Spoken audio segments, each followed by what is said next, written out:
Hello, my name is Marcus. I'm the compiler of a collection of therapy quotes entitled 1001 Windmills of the Mind, a collection of advanced self-help quotes taken from the psychodynamic of the psychoanalytic perspective, which article, as I understand, is referred to by some as philosophical medicine or narrative medicine, helping us to continue with the journey of knowing ourselves, understanding ourselves, and this perspective takes as its fundamental premise that we lay down memories based on the relationship, our first primary emotional, most important relationship.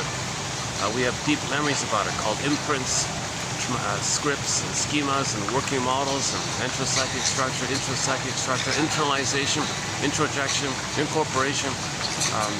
Actually, today's quote, Fairbairn, somebody quotes Fairbairn, who makes a kind of an emphasis in the area that the more painful it is with the mother, the more the baby's going to remember her and internalize that. That's a defense, actually. He's trying to manage it. He's trying to master it. Or what is it? I can't be overwhelmed by this, so let me identify with it. Let me make it a part of myself. So that's a bit of a Faustian deal like that, where he's going to kind of become that, make it a part of him like that. So there are lots going on with the poor baby. You know, Mr. Hollinger, Paul C. Hollinger, he's on a bit of a campaign, I think, to make people appreciate how important it is for the baby to preserve his curiosity, his interest, his wonderment, his pleasure and all that, to protect that, because that's his identity. It comes from his identity. He feels pleasure. He is curious. So the theory is if you squash the child's curiosity and his pleasure, the child thinks that his sense of self is not welcome. And he concludes with the Linda Ronstadt song, "You're no good, you're no good, you're no good, baby, you're no good." He thinks he's no good anymore. He believes he's no good. Mother just said, "No, that's dangerous, don't touch that, stop it. Oh, I'm no good." Now, from there, if that's set in, that he thinks he's no good, called shame and distress and shame and anger and all that, my goodness, he's got a lot of anger like that. It's like a set kind of thing. He may become a hostile person, and all the problems in the world, he thinks, sort of source point to this point.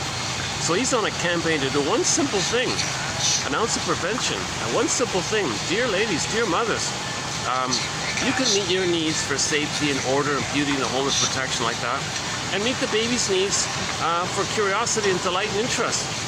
Seriously, you can find a way to do that. So in the past couple of videos, I did a preview of some of his work. So upcoming, we'll be doing a 4-video special run on the work of Paul C. Hollinger's book, What Babies Say or Before They Can Talk, something like that. 2003 book, best-selling.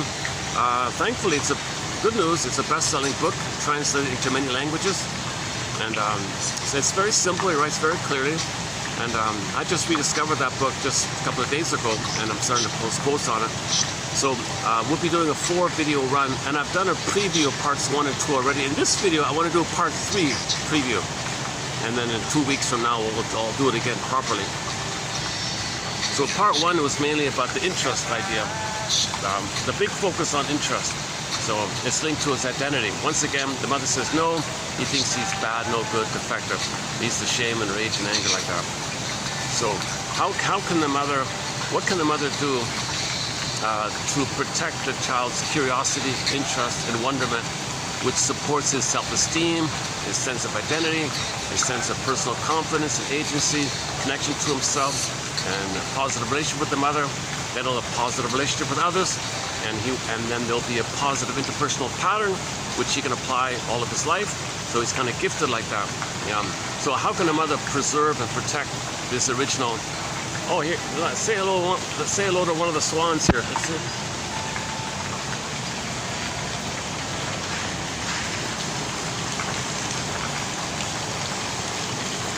Hey there, how you doing? How you doing today? Long time no see. He's a younger one, this guy. Maybe just a year old or something. There's 2 of them there. They're twins, I think.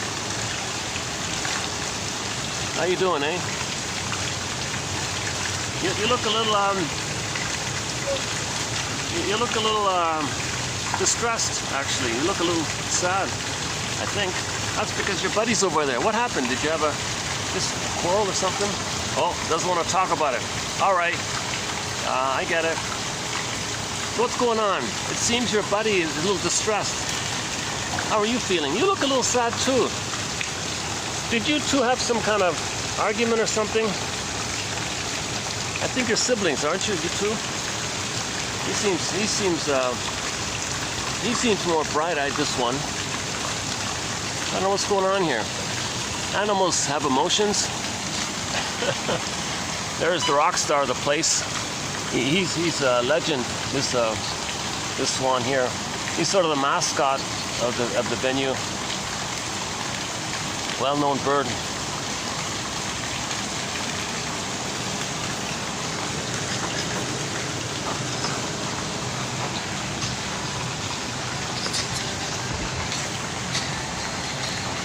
A new song. I'm trying out a new song in the background. I'm not sure if it's with all the background noises if you're hearing it.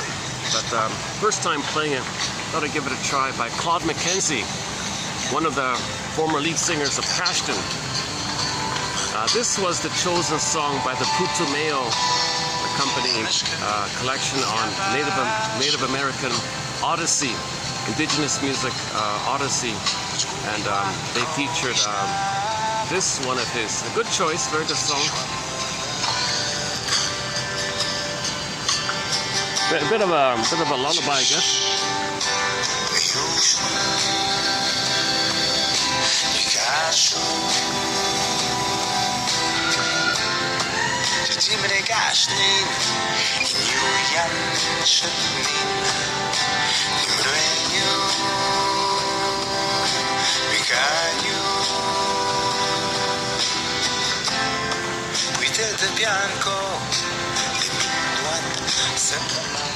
That's the voice to most of Cashton's hits you're hearing. Claude McKenzie. He was the voice for most of Cashton's hits. That's him as a soloist. A song called, I'm not sure how you pronounce it. It's in his original first language, Inuktitut. Asi Kuman Tetap Wakan. Probably a love song or something. Or maybe it's a lullaby. Maybe it's for children or something. All right, let's put that aside here. I didn't get to the printer today, so I'm gonna do it and read out. I'm gonna do it on the phone here. So I'll do. This is Hollinger's part 3. I'll read out the phone this time. I was running a little late today, so that's okay. So back to Mr. Hollinger.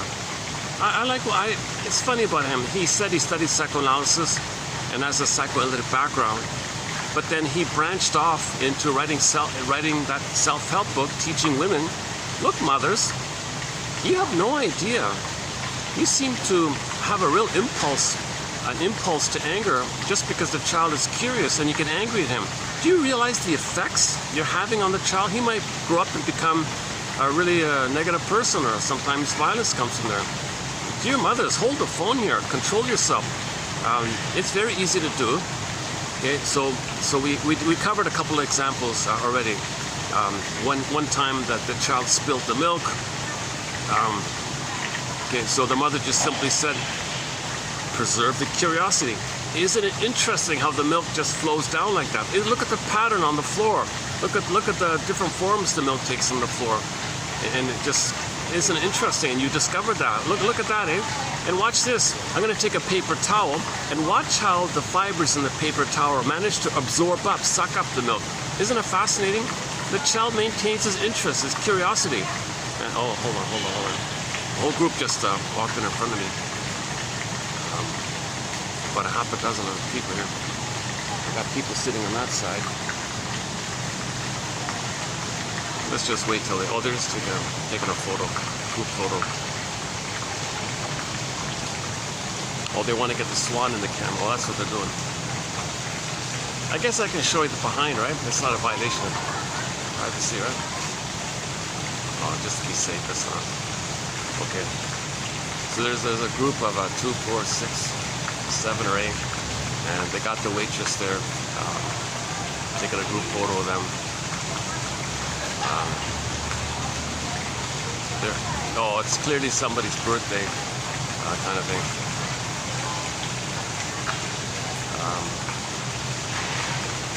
There's a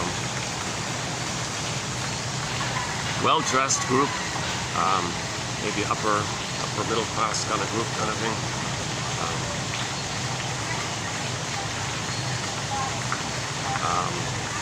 Two of them look like twins. There might be twins over there.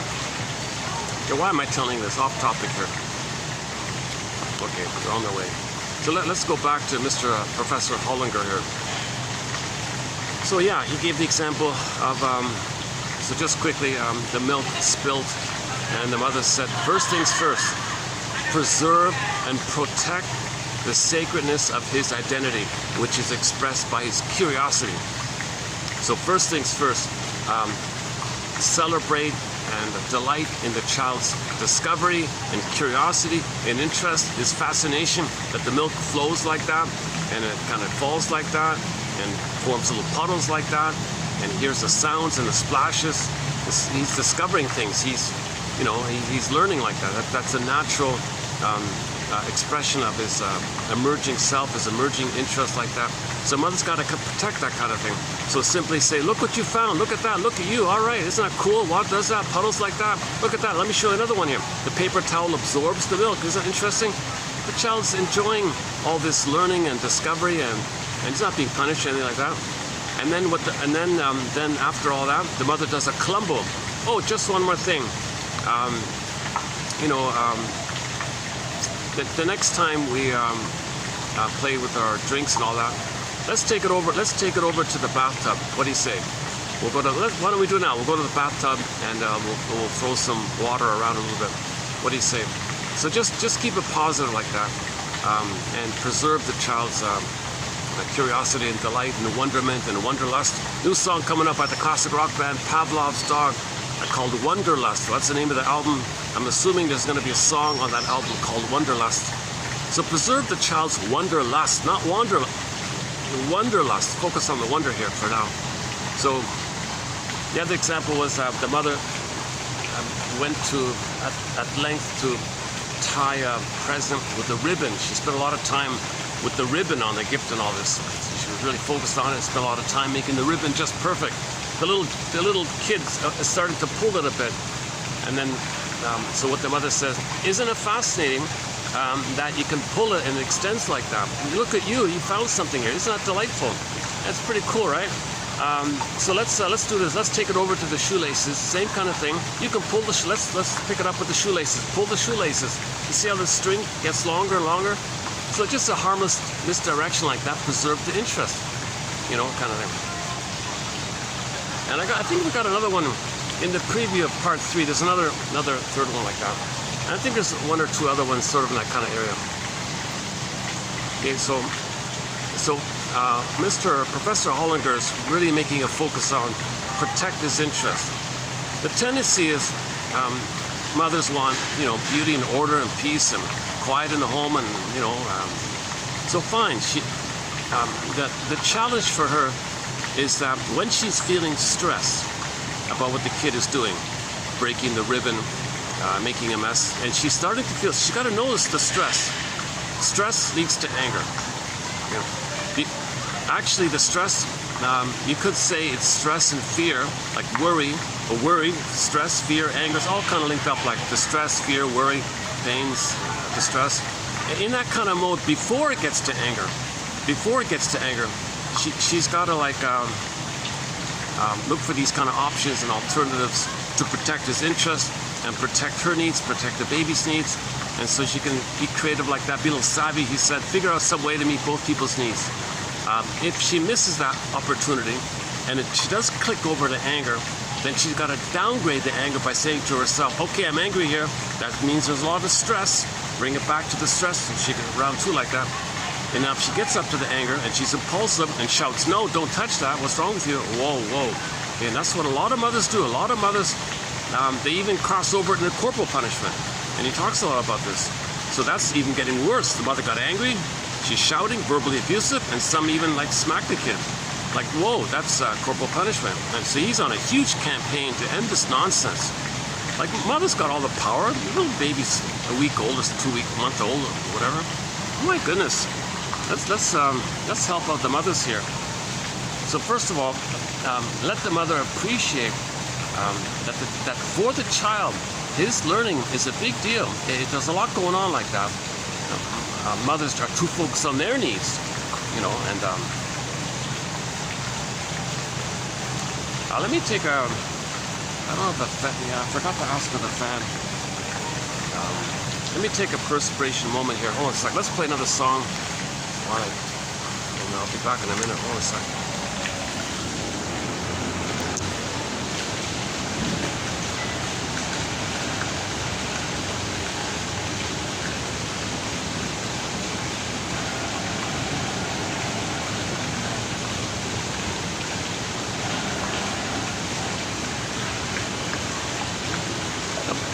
Some Delirium. Here's some from the band Delirium.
We've got 4 songs by the band Delirium on our soundtrack. That one there called Fallen, another one called Truly, another one called After All, the acoustic version, and the main one is called Self-Saboteur. Great song, Self-Saboteur. Notice the evolution from Linda Ronstadt's song You're No Good to Delirium's song called Self-Saboteur. So the first song is totally unaware. The second song is way more aware. Unconscious, conscious almost. Impulsive acting out, blaming, you're no good. Versus, oh, well, wait a minute. You know, anger seems to be a response to underlying fear and distress and hurt and sadness. Anger's a cloak or a bow and arrow for that. You know, so there's a little more aware.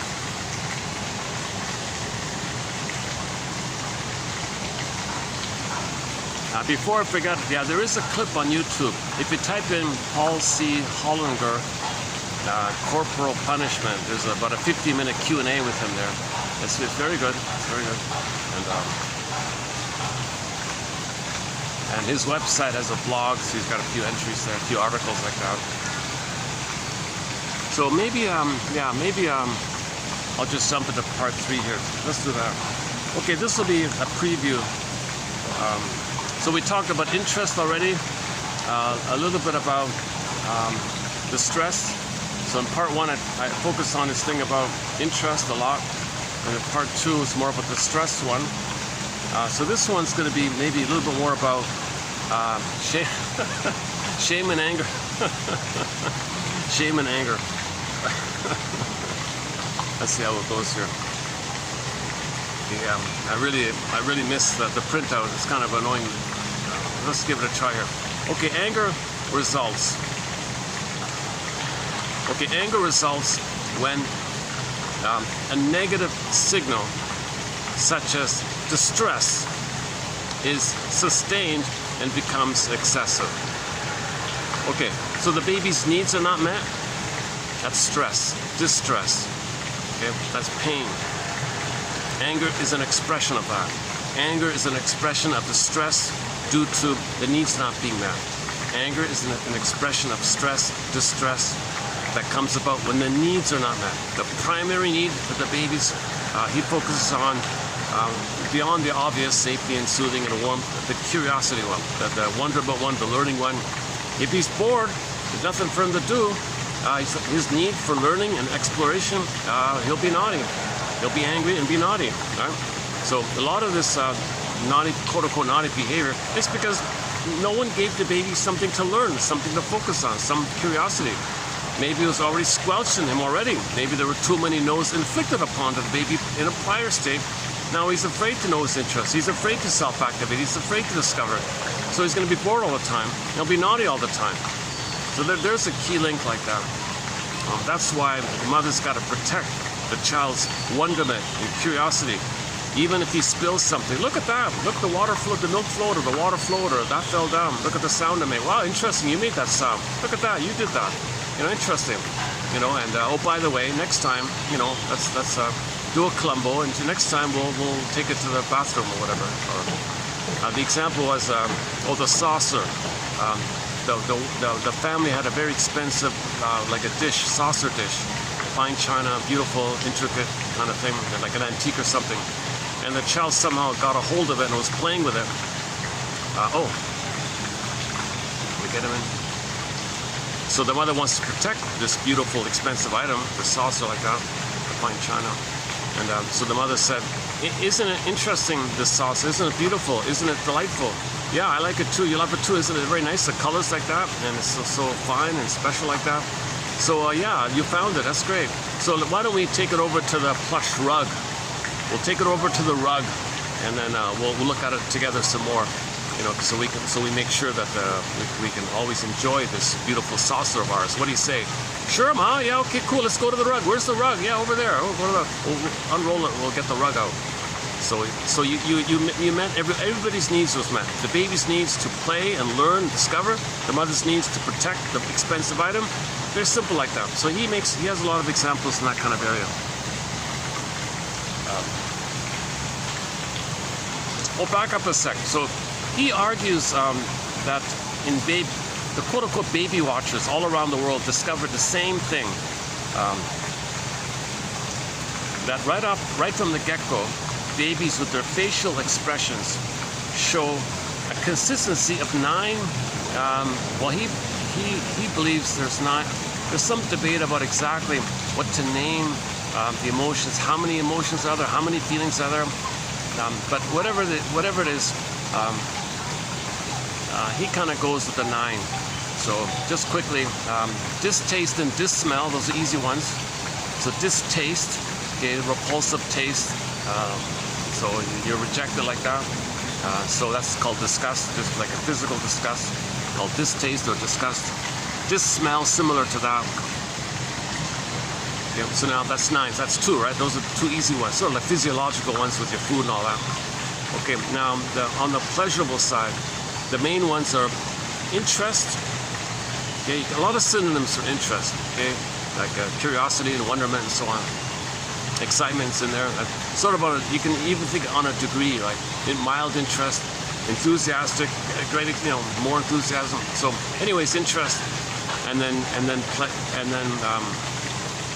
enjoyment, and then joy and pleasure and delight and all that. So those are the 2 main ones on the pleasurable side, he thinks. Okay, and then you got 4 on the painful side. Okay, fear, anger, shame, and with the distress, he includes sadness, because if there's stress over a loss, you're going to be sad. But distress can lead to other things. So he just considers sadness as a variation of distress. He's crying, he's sad, he's upset. There's a loss, something needs not met. He's communicating his distress. He thinks sadness is also communication of his distress. His needs are not met, he's going to be sad. So he doesn't, it's interesting, he didn't just, typically people say sad, mad, glad, bad, afraid. Now the rhymes like that. Okay, once again, so you got distaste or disgust and dissmell. That's 2 there, right? And the primary positive ones, he thinks it's interest and joy. Okay? So now you got 4 there, right? So what about the remaining 5? The remaining 5 are 4 of the remaining 5 are the unpleasant ones. Fear, anger, of course, the stress response, fight or flight, fear, anger, scared, okay, angry, okay, the fight or flight response, the sympathetic nervous system, fear, anger. So fear and anger is pretty common. And he argues that shame is the primary affect. It's there. Babies can show signs of shame right off the bat. He's got photos. Look at the baby. He feels defective, and he feels shame, a burning, biting feeling. His posture is hunched a little bit, looking down, avoiding. He looks a little embarrassed, something like that. And then distress. And distress is sort of an umbrella kind of area, which includes sadness. And then the last one he calls surprise. It's sort of like it's kind of like an adjustment kind of thing. Like if you're surprised, then usually it's positive, like surprise, happy birthday, it's a pleasurable one. So it can be pleasurable, but if there's too much surprise, it could be like a shock or a startle, and then it could be painful, like then it could be distress. So anyways, there's one called surprise. So he has it sort of in a different category. In the first book, he included surprise as a positive. I noticed in his follow-up book, in his sequel called Affects, Cognition, and Language, I don't have the book, but there are some free sample pages you can read on the Google Books. There's a couple, the introduction, and the first couple of pages are free preview sample pages. So in there, I noticed he took out surprise and put it as an adjustment. He called it like an adjustment, like a transitional adjustment kind of affect. Like you're surprised, and what does it take you back to? Pleasure or distress? Like a little switching kind of thing. So anyways, other authors have different models about the primary affects. Some people say affects relate to visceral sensations, like the earliest sensations called affects. If you feel something but don't have a word for it, some people call it emotions. Once you put words for it, now it's called a feeling. Affect, emotion, feeling. People say emotion, feeling, same thing. People say affect, the 3 are all the same. authors don't have an agreement about what our feelings are, what our emotions, what our affects. They all have different models and theories, including, you know, he admits that. So it's amazing. It's really quite amazing. We're not very emotionally literate. Teachers don't teach us about emotions. That's why I thought the Inside Out film was so important, right? That Inside Out series. So, 10 years ago, yeah, 10 years ago. Is that right? 2015, the first Inside Out film came out, and they showed you the primary ones. In that version, the primary ones was joy and sadness. See, there's a different model, right? So joy and sadness actually is in the positive area, because it's okay to feel sad when there's a loss. It's related to your beingness. I feel sad, and you can mourn, you cry, and it's okay like that. The distress is because you can't feel sad. So in that model that Pete Docter went with is that fear and sadness are primary feelings, and they would include interest as part of joy. And they put sadness up there, so the two would be the joy and sadness. See, different models, right? So sadness is not really painful. It's just a natural release. When something's lost, you admit it, you feel sad, you cry, you feel better like that. So this, that's okay. And then when joy and sadness got zooped away or repressed or denied because the baby's dealing with survival with the mother, you know, first things first, if the baby's in danger with the mother, he's got to deal with the negativity of the stress around the mother. So his positive feeling zooped away. So joy and sadness went up that tube and zooped away. It's a variation of the Greek myth where Miss Core, representing our embodiment, our sense of self, our feeling self, our ontological self. I feel that I am self, this embodiment, the feminine. I feel real and alive. It's joy and sadness is there, right? So joy and sadness run the console. Joy mainly runs the console. The serene, inexhaustible fullness of being, the joy one. And sadness is sort of nearby, because there are losses, you need sadness there. And that was sort of the point of the film, the importance of sadness. And you need sadness to get joy back. So if there's a loss, you got to get sadness there, then joy comes back. Play the song by Vonda Shepherd. All the joy for which you pray is 100 tears away. So when joy and sadness get zooped away, you're back in the survival brain. There's the visceral stuff, the affect area, like the more primitive, the more pre-symbolic, pre-verbal kind of area. So that's the limbic system, the amygdala, the stress response, automatic nervous system. So it's mainly fear, anger, okay? And then they put disgust there. They could have put shame.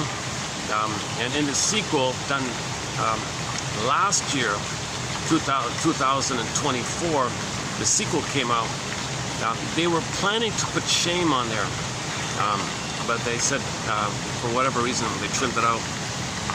So anyways, so what they did in the first film, back to the first film, they put when the positive feelings, okay, joy and sadness zooped away, okay, then you got the more painful, the negative, quote-unquote negative ones, the distressed ones.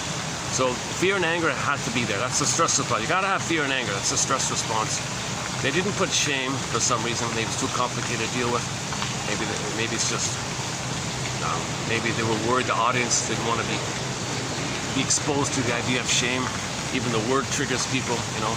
So they just said, well, what else can we put in there? They figure that you're not going to put stress because fear and anger implies stress. So fear and anger, it includes stress, you see. So you don't need to put stress in there. You got fear and anger. Fear and anger imply a lot of stress. It's a stress response. So it implies stress. It's implied. It's assumed. It's taken for granted that there's stress. So fear and anger. So they could have. So they didn't put shame. They didn't put stress. So they went to those. They went to the distaste and dissmell one. They didn't bother with the smell one. They put disgust there. Actually, disgust did both. Disgust played both distaste and dissmell. So maybe they blended distaste and dissmell with the character disgust, because I remember she would smell something. No, I don't like it. Don't eat that. Broccoli, no. The baby's too young. The baby's digestive system cannot handle it. It's overwhelming. It's hurting him. The taste tells you what it is. So no, I repel it. This smells bad. No, yuck. You know. So they put disgust there. So they played the character disgust for both distaste and dissmell. Okay, and then so joy and sadness went away. That's where we live in love from the joy and sadness place.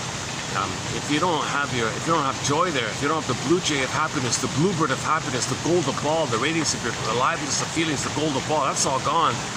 Okay, symbolized in fairy tales as the feminine element, the feminine principle is symbolized as the princess, and the princess locked in a tower. Snow White's in a coma. The maiden king morphs into a bird and flies away. The princess can morph into a fox or any kind of animal, run away, go I know not whither, and bring back I know not what. Sometimes the princess morphs into a cat. That's an interesting one. I never talked about that. Some fairy tales, the princess morphs into a cat and runs away. And I just remember that on the TV screen. And what about hotels? They had a huge catwalk thing, and the ladies are trying to walk like cats. Like if you see a cat, it kind of has that kind of walk, right? And the ladies are trained to walk like a cat, you know.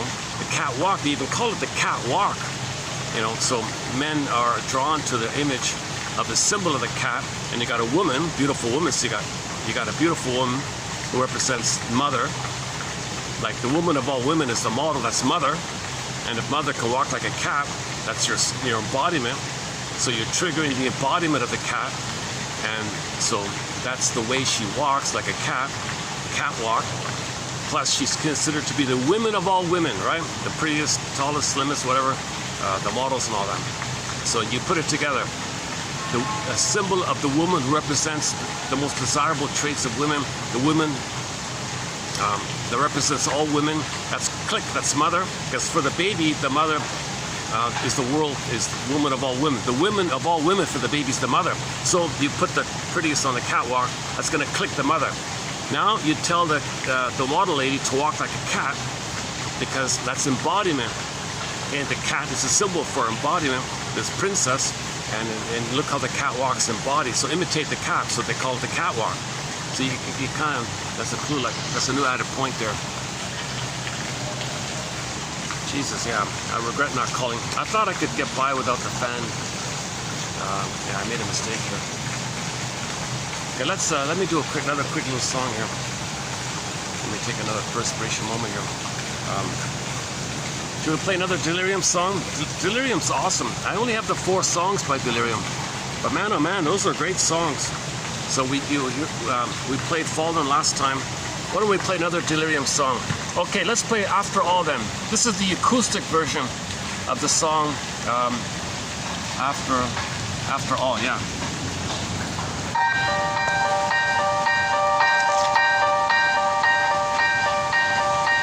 She knows the voices in her mind. They tell her to leave.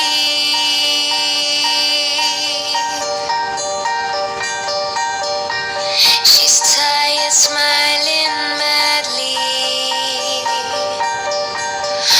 until silence becomes very silently a noise in her mind. After all, she's got nothing inside, no good to give, no meaning to live. The mist engulfed tonight, everything will stop. After all they shared, could he simply say no? After all they shared, he turned away from her to go. She said she wouldn't cry, that was really just a lie.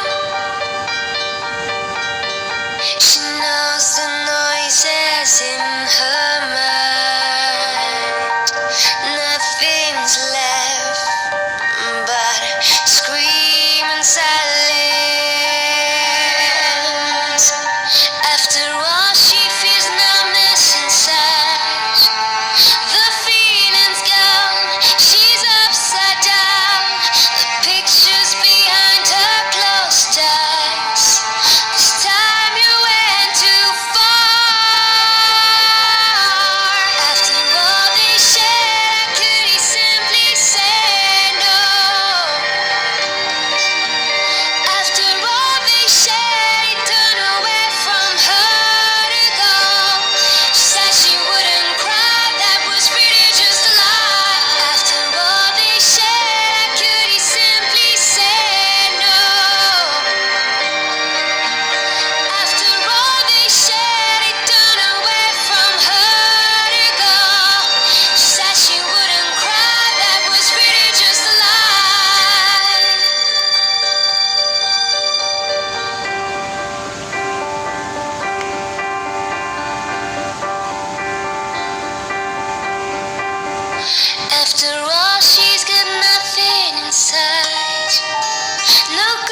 to give, no meaning to live. The mist engulfed tonight. Everything all stopped.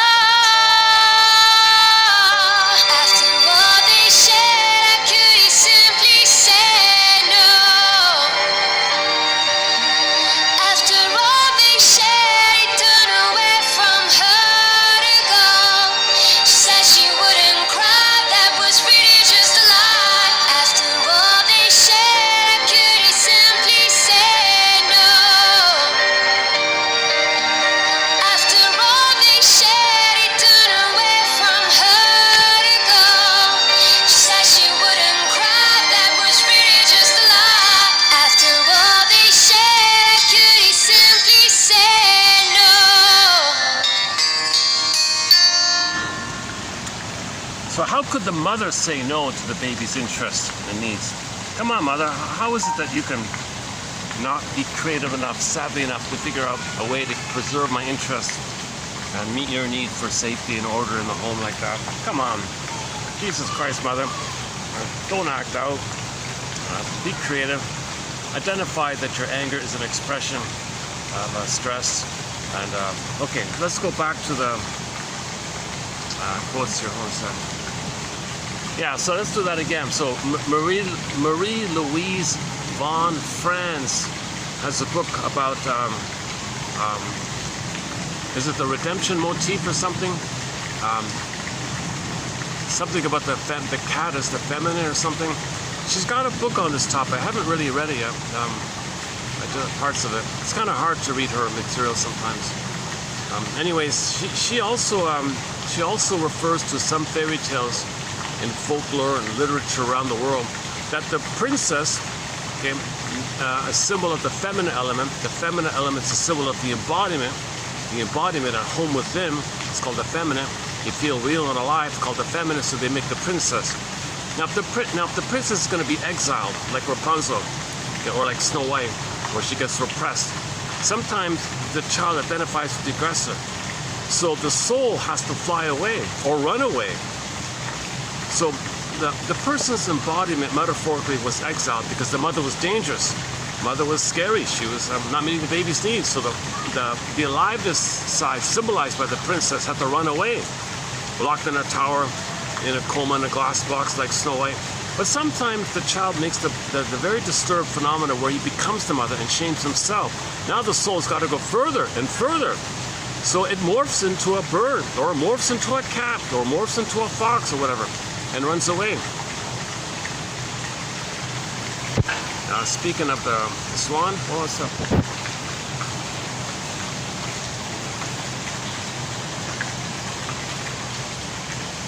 So in the version of the cat, you see in the version of the cat, I was thinking maybe that's the uncanny appeal to train models to walk like a cat on the catwalk.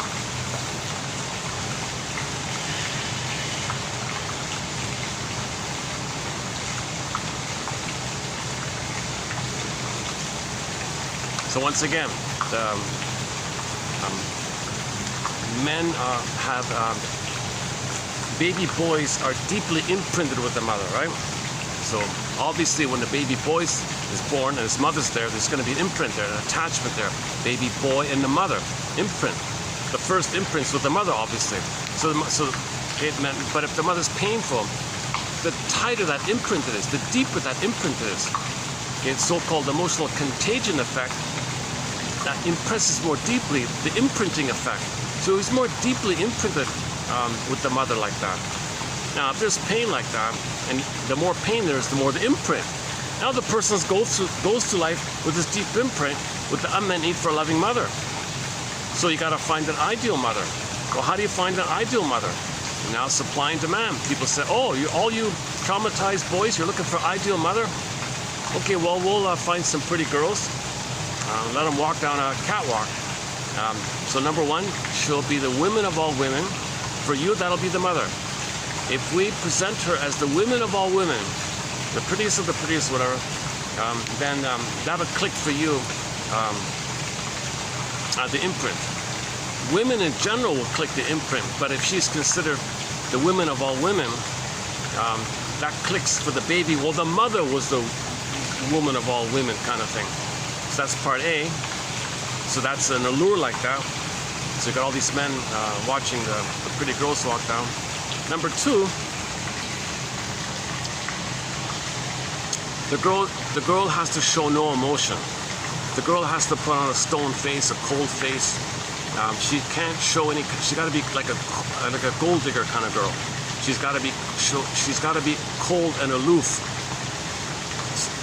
because that will imply, I think the theory is that'll imply that the mother has no needs on you. That you can fantasize onto her, and she has no needs on you, because if she shows no feelings, if she can stone her feelings, so to speak, then you'll think she has no needs. Now remember, the mother's not supposed to have needs onto the baby, so the model is not supposed to show any kind of needs, so they don't show any kind of feelings. Links, feelings and needs are linked. So the ladies are told, don't show feeling, give a stone cold look, be an ice queen or whatever. Then the men will look at it, oh, mother has no needs, that's what I need him, that's what I want him. I never got it, there it is.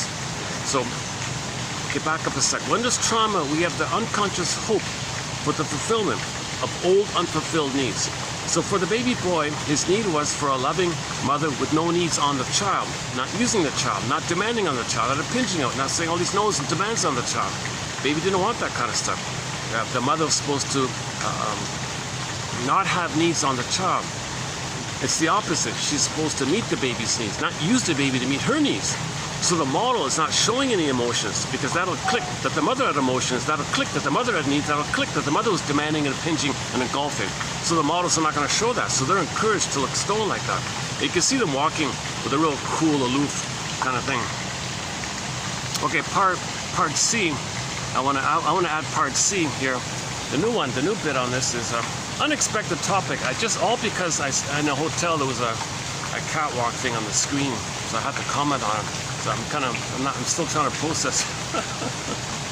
So part C, I think, is this issue where if in myths and fairy tales the soul can morph into an animal, okay?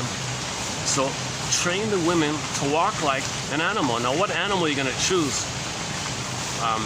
That's smooth and flowing. Okay, what animal has that kind of calm, smooth, flowing walk? Well, the cat seems to be the ideal for this. So women do the catwalk, on the catwalk thing. That's the embodiment.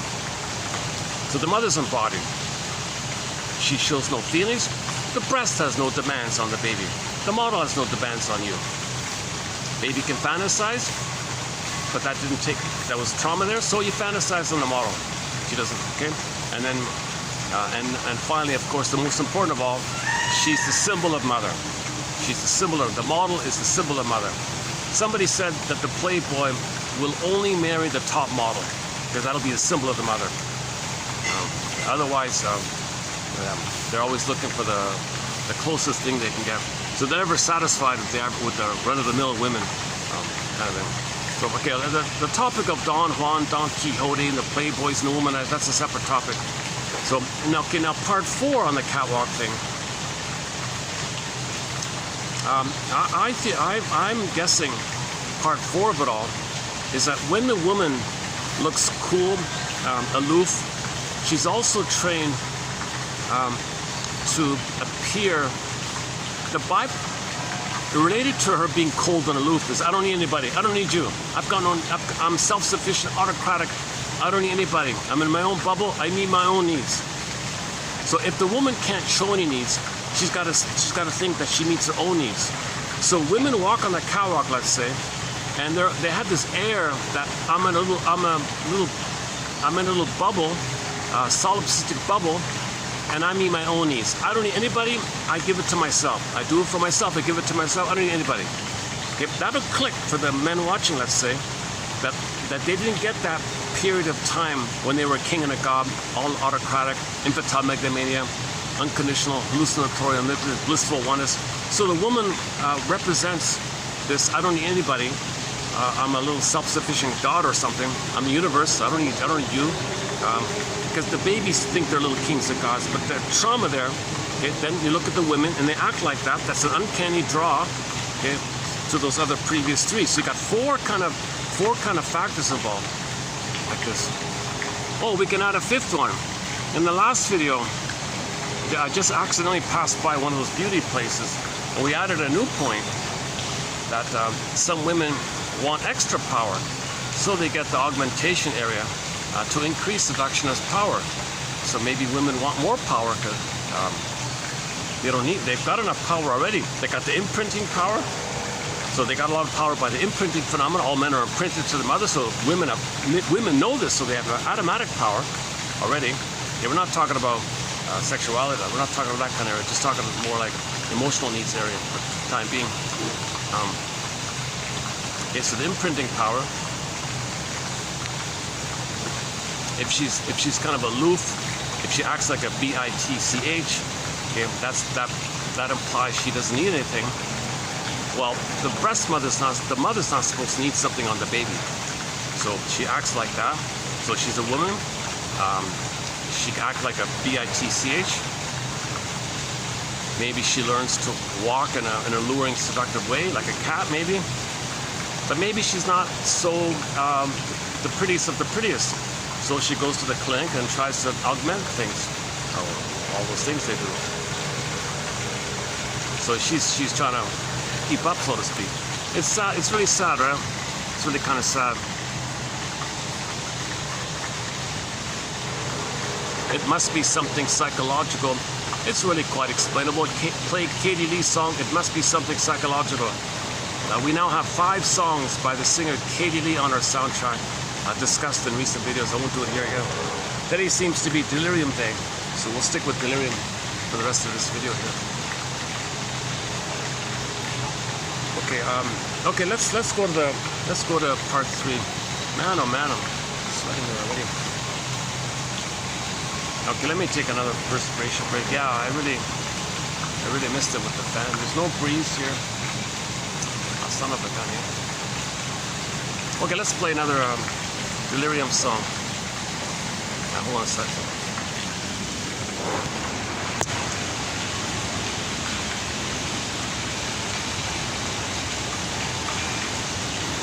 You know, we haven't, do we have Truly on here? Let's see. Truly. Delirium. If we have Truly here, let's play Truly. As we played Self-Saboteur the other day. Now here we go. Here's our third Delirium song called Truly. A great song.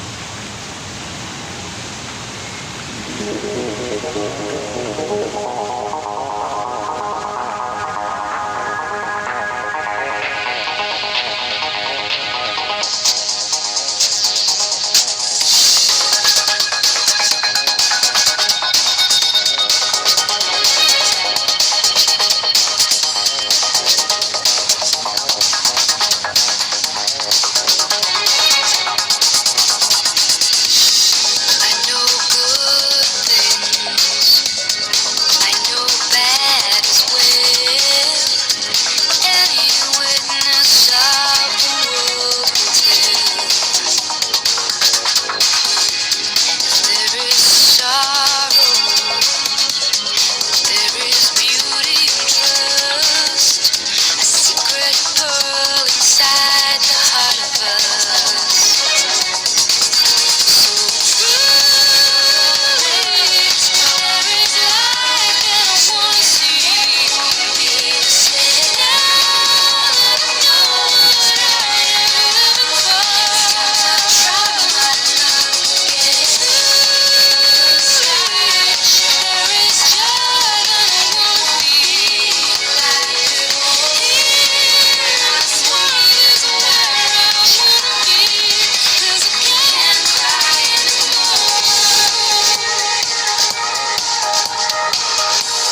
All right, maybe we'll close up at the end with Self-Saboteur.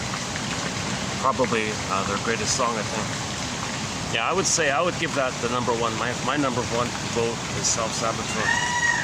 So let's read part 3 of Paul. Back to Mr. Hollinger. I'm glad he's still around. Not many people are doing what he's doing, spelling it out really clearly. And this first quote is an example of it. Let's see. Okay, let's read part 3 here then. Okay, so it opens up with anger. Okay, so we're going to talk about anger and shame here. Anger is a signal. It's a communication. Mother, I'm communicating. I'm communicating.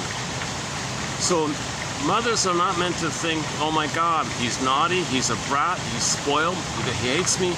Oh, for Pete's sakes. Seriously, mother, stop transferring your problems from your child onto me. Don't blame me for what your mother did. Look at it from my angle. I'm angry because my needs were not met. You told me no too many times and didn't give me some kind of games to play or teach me anything. You said it, and now I have no sense that I can activate my curiosity, my learning. So I'm bored and I'm angry, and that's why I throw things or something. Maybe if I throw things, maybe I can observe. Maybe I can reactivate my curiosity. Oh, how did that happen? And then you. And wait a minute. The only time I get attention from you is when you punish me. Oh, okay. Well, if that's the only way I get your attention, then I'll be naughty. So the mother's creating this kind of negative pattern. That's called a negative interpersonal emotional pattern, and it's going to go on his whole life like that. So he's really cursed with this. He's going to have a destiny, fate, curse like this. And if he's lucky at midlife, he'll grab the tiger by the tail and wrestle with this. Recent quote about that. Okay, anger results when a negative signal, communication, whatever it is, unmet needs basically, which leads to stress, goes on and on. You're going to click over to anger. So it'll be fear, stress, pain, anger, all that's called distress. When the stress is sustained, it becomes excessive. Okay, an angry baby is saying, quote, look, mother, here's the deal. My distress has become too intense for me to bear. Get it, mother? Get it, mother? I'm feeling so much distress, pain, fear, anger. It's too much, so it's gone over to the anger mode. Get it, mother? My distress, okay, because you didn't meet my needs. I'm under stress. Because if my needs are not met, you're attacking my identity. That's shame. I feel pain and stress from that. And from shame, there's going to be anger because I'm protecting my identity kind of thing. And because you squashed my interests, you squashed my identity. I got to protect my identity. So I'm in anger mode to protect my identity like that. Whenever anger arises, the question to ask yourself is, okay, so here's the professor talking to the reader. Whenever anger arises, the question to ask yourself is, I wonder, what triggered the initial distress? Let me make some space for the kids here. Hold a sec. Hold a second.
See, that father did a good job. His kid came running over to where I was, wanted to play around or something, and he said, okay. Didn't shout at him or something. So I wanted to facilitate that. Yeah. Okay, oh, my goodness.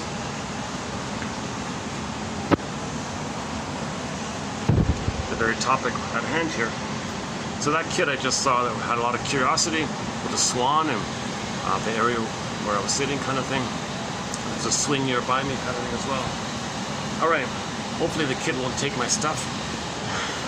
Hopefully the father will return the favor and not take my stuff. Always welcome upstairs. Or they follow me.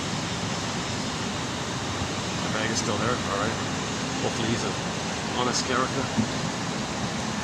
Okay, anger results when a negative signal. Let's try this one. Anger results when a negative signal such as distress is sustained and becomes excessive. Okay, if I'm going to move it up here, why don't I get my bag? I might and then free up the space like that. Okay, give me a minute to get my stuff. I should have taken it directly. Okay, give me another 2 or 3 minutes. So let's play Self-Saboteur. Let's play our fourth Delirium song. Yeah. Okay, so this I'm not sure if I've ever played all four in one video. So here's our fourth Delirium song, and I'll be back when this song ends. Great song. Listen to the lyrics. I think it's a great song. Okay, we're gonna get proper.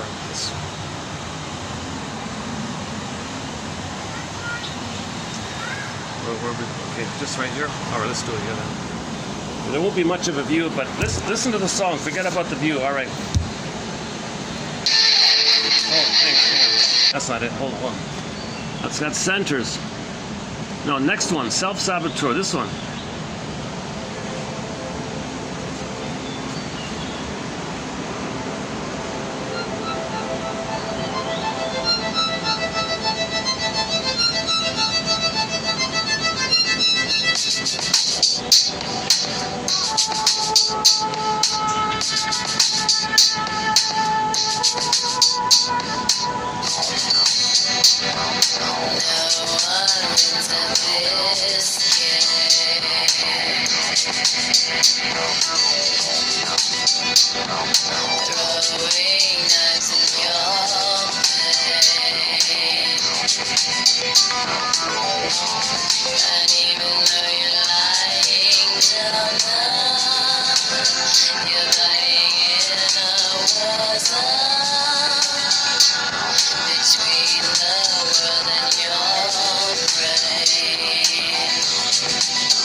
How could you be?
That would have been funny if the father said to the kid, "Hey, kid, take the bag."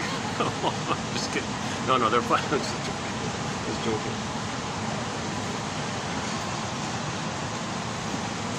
But if the kid did grab my bag, the father shouldn't punish him. He would just say, "Isn't that interesting? Look at the colorful bag. Yeah, maybe we'll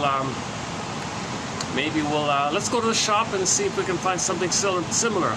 Let's go to the shop and you will look at some bags like this and you tell me which one you like. I want to know which bag you like, and you know what? We'll buy it and it'll be your bag. What do you say? Let's go." "All right, Dad, you're cool. You're cool. We're cool." So the parent is meant to do a little creativity and improv and savviness like that, and preserve the interest. Preserve the interest. That's such a key thing. Once again, the interest is linked deeply to the person's identity. You squash his interest, you squash his identity, because babies can't parse out being and doing. Criticize the doing, they think you're criticizing their being. So that's a huge kind of area there. Okay, let's go back to the quote here.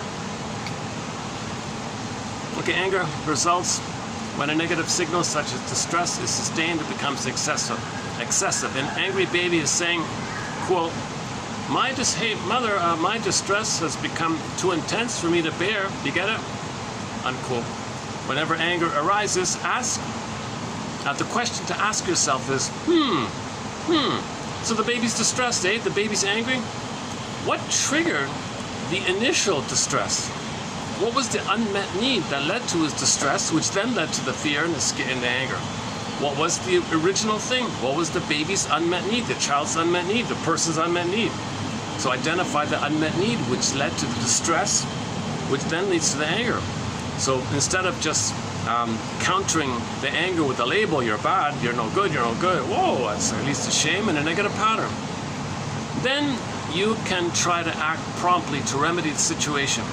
Respond to the cause. Try not to react to the content of the anger itself. Anger is not just triggered by an excess of negative signals such as fear. It can also be triggered when the positive signals of interest and enjoyment are interrupted. So you rob the child of his need for interest and interrupted. You robbed the child, or you interrupted the child's need for interest and enjoyment. So that need's not met. Stress, anger. This distress, which can then turn to anger. This leads to distress, which can then turn to anger. His interest, okay, one child's interest had been unceremoniously interrupted, and no one attempted to explain sufficiently to him what was happening or to offer an alternative source of stimulation and interest. Well, that reminds me, the other example we did was the pancake one. Is that right? There were 4 adults in a restaurant, and there was a junior toddler there, but he was told to just be quiet, not say anything, just be still. And the 4 adults were going on and on and on. The kid was all alone, no toys, nothing to do, no one to talk to him, no interest, ignored, just totally ignored, just supposed to sit there. The child started whining and complaining. They ignored him, He got louder and louder. They continued to ignore him. He started screaming and squealing and reaching at really high pitches, like they still ignored him, even after all that. And then finally, the kid, out of desperation, threw the food around. There was maple syrup. He poured it all over the place, kicked over somebody's coffee. And then what did the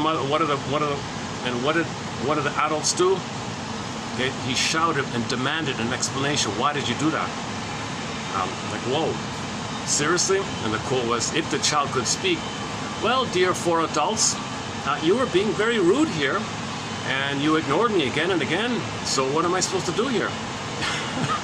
So go to yesterday for that one. And then the second parent hit the kid, actually physically hit the kid, corporal punishment, hit the kid, yanked him, pulled him, and yanked him to the washroom to wash up and gave him a scolding and all this. This poor kid, this is a negative pattern like this. There's going to be like a cursed negative pattern. So the child is developing or is enforcing an already existing negative emotional pattern. So he'll go through life kind of in a negative way with people.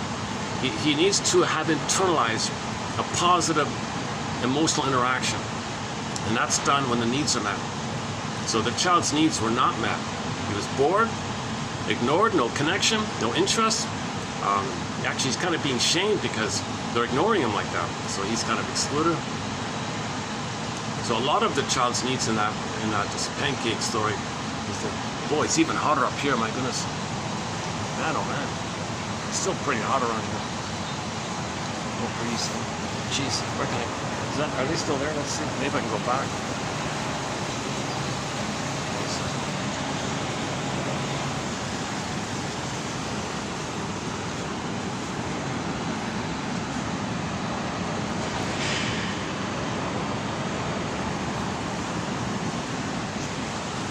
Whoa, it's pretty hot around here. Might be better off just standing here.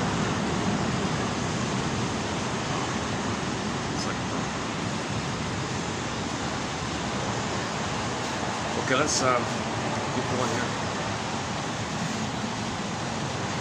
Okay, back to the quote. So we're in the middle of part 3 of a 4-video special run on Paul Hollinger's excellent book, I think, about the signals babies send.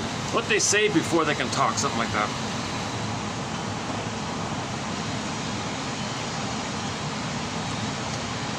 Okay, here's another kind of example. One kid was playing with a tool, a shovel, some kind of shovel or something. So talk to him about why the shovel was being taken away and put words to how he felt, validate what he felt, validate his interest, put words, all about words. So he makes a big emphasis about development being that there are 3 main kind of interlinking elements: feelings, thoughts, and language. His book is called Affects, Cognition, and Language. So you gotta think about those 3 in terms of development. So language is a key one. Language can go either way. Language can be blaming, so it's hurtful, or language can name your feelings and be helpful. So you want to use language to name your feelings, name your distress, identify what's going on, name your unmet needs. Then language is helping you like that. If you're using language in a critical way. So this whole topic. Okay, one second. Yeah, I miss bringing the paper. I gotta remember. I don't do this too often on the phone here, but let's keep going.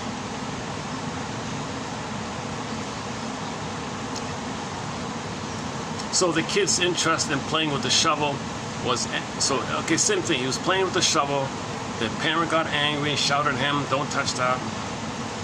Didn't explain about, hey, you found the shovel. You know, it's interesting how they make these things, right? Like it's got 2 parts. You got a handle, you got a stick, and you got a metal part here. Interesting, and you found that out, right? Well, you know, let's maintain this interest, and let's practice with another kind of shovel, and then when you're a little older, we'll let you play with this shovel. What do you say? So I have a let's go online and we'll buy a kid's shovel. What do they say? So let's take up the phone. Let's search for children's shovels, and you pick the one, and we'll pick it together. We'll talk about it, and then let's keep your interest in shovels going. Okay, what do you say? So I got the I don't know, just figure out something. If it doesn't work, try something else. His interest had been unceremoniously interrupted, and no one attempted to explain sufficiently to him what was happening or to offer an alternative source of stimulation and interest. Talk to him about why the shovel was being taken away and about how it made him feel and what could be done to provide a substitute. Quote, darling, or sorry, honey, so this is the mother to the little boy, I guess. Honey, I'm sorry, but we have to move the shovel. The blade is too sharp and someone might get hurt here. I know it's upsetting. I see your anger. I see your disappointment. And it's okay that you're angry. I know you're having fun with it. And by the way, just one more thing. Here's an interesting thing over here. And divert him. You're better off tricking him with the diversion tactic. Let's look at this thing. And maybe he's not interested. Okay, no, not that one. Let's try another one then. So find some other kind of interest. So do you have any ideas of what else you'd like to play with? For now, the shovel's going to go aside. So let's just find some alternative. What else can we play with here? The trick is to think of alternatives instead of simply reacting, he says here. Okay, next one here. Okay, that's part one. Okay, let's go part two here. Man, oh man, it's hot up here. Oh my goodness. Let me take another perspiration moment here. I'm out of delirium songs, so let's pick another song here. I've only got 4 delirium songs on the soundtrack. Let's pick. We mentioned Santos, right? Okay, here's Santos. Here's a live, on stage live version of one of his songs called "Mistreating Heart."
He found a woman who he believes mistreated him. He did it so he can know that his mother mistreated him. We recreate to get our story. The baby doesn't remember mother mistreated him. So he'll only be attracted to a woman with the same psychology so he can recreate and re-experience and now feel and now know that his mother mistreated him. So the anger is saying, you mistreated me, potential girlfriend, you mistreated me, I trusted you, that's for him to know how he felt with the mother. That's why he's attracted to her, because to get his story. He's reenacting to bring up the story. He doesn't remember the story. You only let go of your history if you can find your history. Healing is you quote unquote appropriate your history, grab your history, know your history, then you can live in the present. We don't remember our history. It comes to us in our reenactments. So he reenacts the history of his mother mistreating him by finding a woman who he uncannily is excited with. That means she's going to dump him the way his mother dumped him, mistreated him. Now he's angry with the woman. That's for him to know he was angry with the mother, to get a story. And once he puts that together, he doesn't need to repeat anymore. So we recreate, reenact, replay with others, okay, what we don't remember to find out that forgotten story or forgotten history, so we can not be bogged by the history, because if there's trauma and you don't remember it, you repeat. So that's Mr. Freud's most famous essay, memory, repeating, working through. We don't remember, so we repeat in an attempt to remember. Yes, part of it is there's the fantasy that we can undo the past, correct the past, get the love that we should have received, because that part of the brain doesn't know time, so it's hoping for mother's needs. Not going to work. So B, the main one, is you make the inference that that you're creating some kind of symbolic, it's called symbolic acting out or transferring acting out. Okay, it's not real, you're just staging it like a theater, like actors, called acting out, like actors act. You're acting, we're actors, we're acting out the thing, like a theater thing, like a play thing, so we can know the actual thing in the past. Oh, got a breeze here. Oh, finally. Oh, good. Okay, let's go back to part 3 of our preview on the work of Mr. Hollinger here. Okay, shame. Isn't there a song called that? Oh, good. Oh, just in time to it. Oh, man, that's great. Okay, got a breeze here. Okay, let's keep going. Okay, shame is triggered by an interference with or an inhibition of the positive signals of interest and enjoyment. Once again, you squash or reject with all your no's and don'ts the child's interest and enjoyments. That's his identity. Shame is the emotion linked to your identity. If your identity is no good, the emotion is a burning, biting feeling called shame. It symbolizes a hell scene. Hell is a picture of a burning, biting image, code for the emotion of shame. Hell is a metaphor for the emotion of shame. Now the poor kid is in hell, so to speak, emotionally in hell, meaning shame is a symbol of shame. Hell is a symbol of the emotion of shame. Shame, we don't see it, but we feel it. It's real, but we don't see it. Create a picture to see it, but the picture's not real. The symbol's not real, but it points to something invisible that is real, but we don't see it. So it makes something that's visible, but it's not real, but it points to something real but invisible. So if you're like a Picasso, if Picasso draws a fiery thing, that's just like an artwork. It's just made up, like on a canvas. But it points to something inside that's real, the shame. So all these no's and don'ts lead to shame. In other words, where are we here? It involves a mismatch between the expectations of the child and the response of the shaming mother, shaming caregiver, whoever it is. It is as if the infant intentionally pouring out her milk says, "Hey, Ma, look at this. Ma, hey. Look at how neat the milk looks, cascading off the high chair onto the floor and then splashes. How cool!" So from the child's point of view, he's discovering this cascading delight. Isn't it interesting that it flows down like that in such a way, and when it lands on the floor, it splashes, all these little bubbles and splashes? Isn't that fun and interesting? And then what does the mother do? Okay, typical. Here's the problem. Mother jumps in with anger. Okay, all the no's. So you take your pick, all the no's and don'ts or whatever. What in the world are you doing? Stop that. Don't do that ever again. Now look at the mess you've caused, and I have to clean it up. Guilt trip, anger, guilt trip. You're wrong. You're defective. Okay, so the guilt is kind of like part of the stress. Part of the distress is linked to, so guilt is part of the distress. Now the child feels badly, he's defective, something wrong, so he's guilty, did something wrong, it's guilt, is wrong, called shame. Shame and guilt are linked, all part of the stress. Psychologically, shame appears to underlie a sense of inferiority, guilt, shyness, discouragement. All this may trigger anger. Feelings of inadequacy and inferiority are often associated with shame.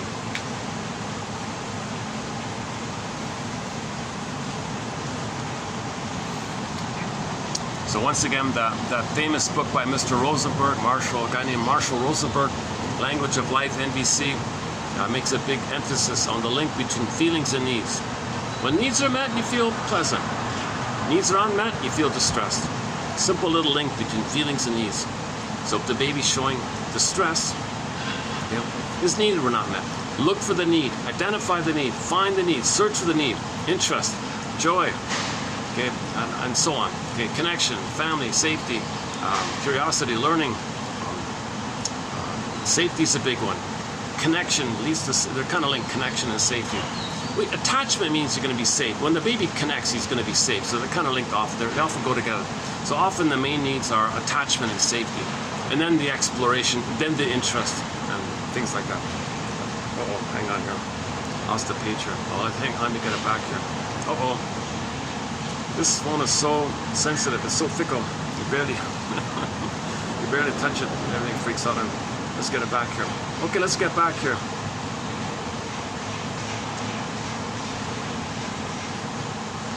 Okay, next one here. So Mr. Hollinger quotes a savvy woman. A savvy woman. He calls her a savvy woman. This woman, his colleague or whatever, said that when she was a child, quote, whenever I dropped food on the floor, my mother would say, pick that up now. Pick that up now. You don't want germs on it. Unquote. Back to the woman. She made it seem very dangerous to encounter germs, whatever they were, I don't know, as a little child. But as a child, I would sit and stare at the food, trying to figure out exactly what this germs thing is all about, how it worked here. I'm trying to figure it out. She says, there's something called germs. What is that? So I'm on the floor with the food on the floor, and I'm waiting for the germs to appear, whatever that means. It's just curious. I thought if the food landed on the germs, maybe the food landed on the germs, is that it? Then they would already be on the food. So what's the big deal? Things can't get any worse. The food is already spoiled. So what's the rush? What's the big deal? Why don't I just learn here? Let me learn something here.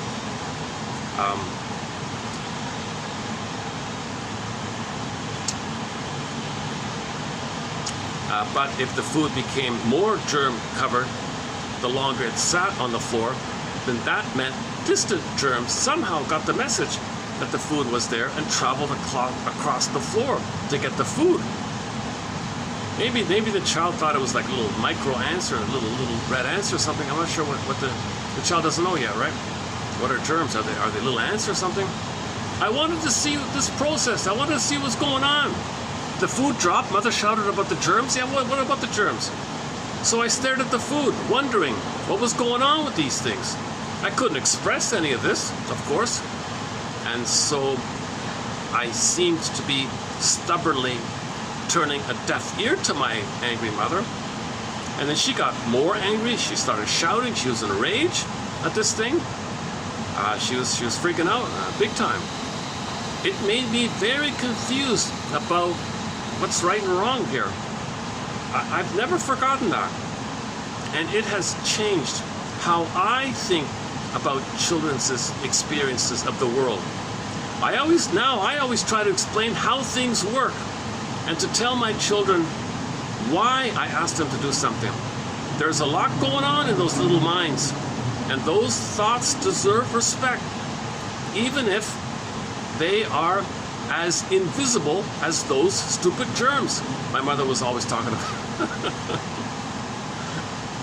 I thought her example kind of highlighted having empathy for the baby and his immense curiosity. Another common situation can lead to feelings of shame. Oh, here's another one with the food. Yeah, is this the one here? A child may spill her food all over the floor and look on delightedly as it forms interesting patterns and swirling colors. You may react negatively and say, "Look at what you did. You are such a..." Fill in the blank. I don't want to repeat it. Okay, so the mother shouted, "You're such a..." Okay, fill in the blank. Some insulting kind of term. Or the mother, one version, another mother said in the same situation, "You are so, you know what? You are so bad. Don't do it. Don't you ever do that again." Threats and all this stuff. In this situation, your child is criticized for her interest in the food's changing shape and for her basic nature. You're criticizing her basic nature. You're criticizing her basic identity all at the same time.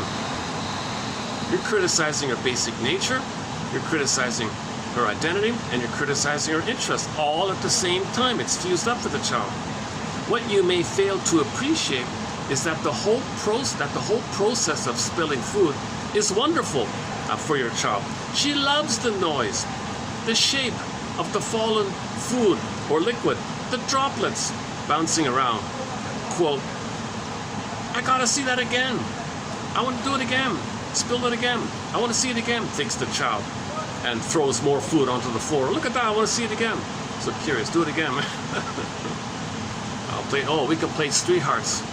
Oh no, that's a different. Street Hearts, another musical band on our collection. Street Heart, similar to Delirium. No, Street Heart's a classic rock band. Yeah. So we've got a lot of great songs by Street Heart. Yeah, okay, maybe we'll close up this video with some Street Heart. Kenny Shields. Yeah, let's do it again here. He thinks the child and throws more food on the floor. Each new encounter with the food delights the child's senses. But about the time you see, but about the time you see it has changed from an accident. But about the time you see it has changed from an accident that entertained to an intentional act. You've had it. So the parent is already in anger mode. So the child had an accident. Now he's entertained. Now he's curious. The parents blowing off her. The parents shouting. This is the problem. So many mothers are so impulsive and shouting at such little things, not realizing the effect it's having on their kids. And then there's a negative loop. There's a constant power struggle between the two. They're always going to be in conflict mode like that. Your child holds out his food-covered hands and smiles gleefully. Hey everybody, see what wonderful stuff I've done. So from the kid's point of view, the mess he made is like a creation. He's a Picasso. Look at this, everybody. The parent's angry. The parent should say, what an artistic creation you have here. Look at that, and look how that does it, that, and that does that. So yeah, okay, so now let's move her over to a place where it'll be easy to wash up. It'll be easy for me to wash up, and we'll keep the home clean. That's the need we have in our family here. But let's keep your interest and take it over to the bathtub or whatever.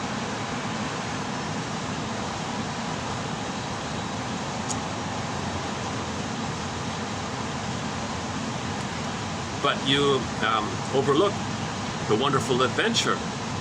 The wonderful adventure. So the baby's engaged in a wonderful adventure. Children need that. Children need good times, happy times. Children need a happy childhood. The mother says, "Shame on you. You should know better than to waste your food like that." In that moment, there is massive misfit between the baby's expectations. The baby thinks everybody's going to love this just as much as I do. What a mismatch, what a misfit. Baby has great excitement, great sharing, great delight, and the mother's enraged. Like, what a mismatch, right? And your reaction. This rather mundane event, spilling food, becomes a lesson in self-dislike and embarrassment. Shame is a powerful suppressant of positive emotions and a stimulus for negative ones.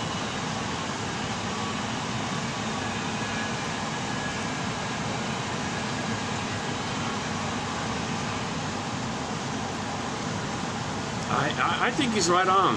This book seems simple and obvious, but man, oh man, give every mother a copy of this. Give teachers a copy of this. Now, man, oh man, just look at the interest, look at the needs, and find some way to preserve it and divert it, distract it, maintain it, and always explain what's going on. And in that video on YouTube, he said about the naughty kids in the school, and the teachers were shouting at the kids, and there's corporal punishment. And look at that, in schools, they're allowed to hit the kids, but the same behavior outside the school would be assault and abuse, and they'd be charged, you know, but in the school it's allowed. Like, something's really wrong here. So the solution is just spend a few minutes. The teacher just says, tell me about what's going on at home. Do you have brothers, sisters? Tell me about your brothers and sisters. Okay, so your brother's doing these kind of things. Oh, the father's not around. Oh, the parents are divorced. Just let the child admit something. Talk about something. Let them have the experience of showing that someone is a witness, is a caring witness for what they're going through. Because there's a lot of stress at home. And if the child has a lot of stress at home, he's going to be angry. And then that anger is being acted out in the school. So don't punish him for his anger. His anger is an expression of his distress from the home. So talk about the home a bit. Tell me about what's going on at home. Should we play that clip? Am I online here? Yeah, let's play it. Okay. If I'm online here, I think I might be. Yeah. I buy these plans that they always run out on me. Okay, it's about maybe 15 minutes long. Yeah, we're online here. Stowaway cat. Stowaway cat survives journey on. Oh, look at that. I love all these cat stories. They're kind of funny. When I open my YouTube, I got all these cats. This one says, a cat went on a container on a container ship on a container ship, a freight ship, and he traveled across the ocean. And the cat is okay. The cat's probably arriving. Where the hell am I? Where is this place? I saw a similar one about a family was moving across the country and they couldn't find the cat. They were in a big panic. Where's the cat? Where's the cat? Time to go. They delayed their trip for several days looking for the cat. They were very sad about it. And then they took like 5 or 6. Then they hoped they decided to leave without the cat. They thought he took off, and so the family took the cross-country road trip to their new home. Like 5 or 6 days later, they settled into their new home. A couple of days later, the cat appears in the bushes. How did that happen? There's no way the cat would have traveled across. It turns out they figured out there was a little nook under the engine, and the cat was in there the whole time. They didn't see him. Okay, back to Mr. Hollinger. This is an older clip. Let's see, what is it? 11 years ago. Yeah, here we go. It was very nice of him. Some student studying to be a teacher. Hang on. Some student was studying to be a teacher, and she was studying this whole issue of corporal punishment because she didn't like the idea that she was told to hit the kids. I don't want to hit the kids. So she was doing research on corporal punishment. So she interviewed Hollinger. So here he is here. So let's play this clip. It's not too loud. This guy should have been a public intellectual. He should have had his own talk show. He should have had his own, like Donahue kind of show. He even looks like a bit like Donahue a little bit. He should have had his own show, this kind of guy. Friendly, affable guy. He's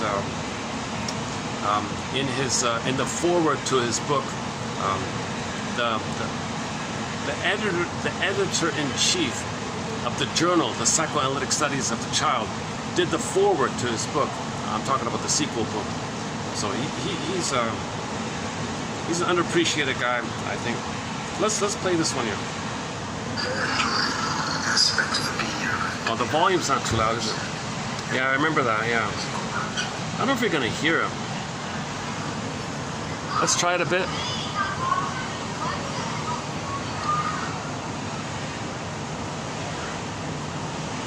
Dr. Hodger, could you tell us how corporal punishment affects a child psychologically? How does corporal punishment affect a child psychologically? Things go wrong.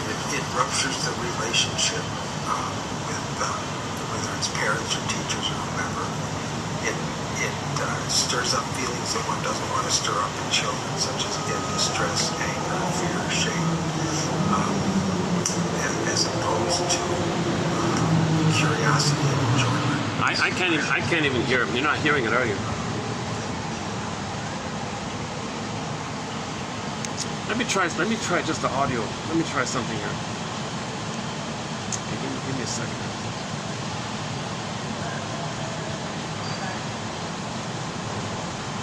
Yeah, let me see if I can do it like an audio convert and just play the audio and see if I can raise the volume. Hold on a second. Let's get the. Can we get the Blue Jay in here?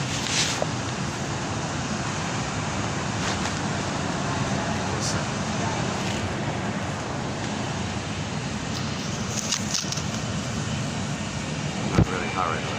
Okay, hold on a second.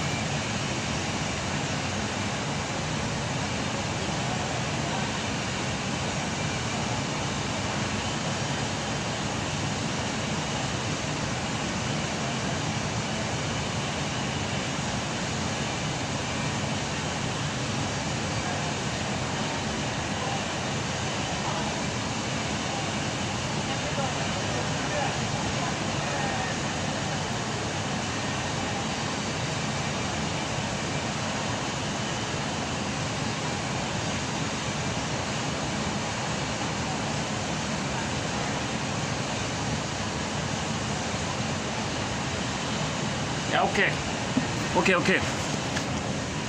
Let's just try this audio way. Let's see if it works. So the first question was, how does corporal punishment affect the child? He said it breaks the relationship, shame, and all that. You see, here, this young student, she asks better questions than most 99% of the people out there who interview people. She's just an ordinary student studying on how to be a teacher, doing a project. And she asks way better questions than 99% of the journalists out there. Can you believe it?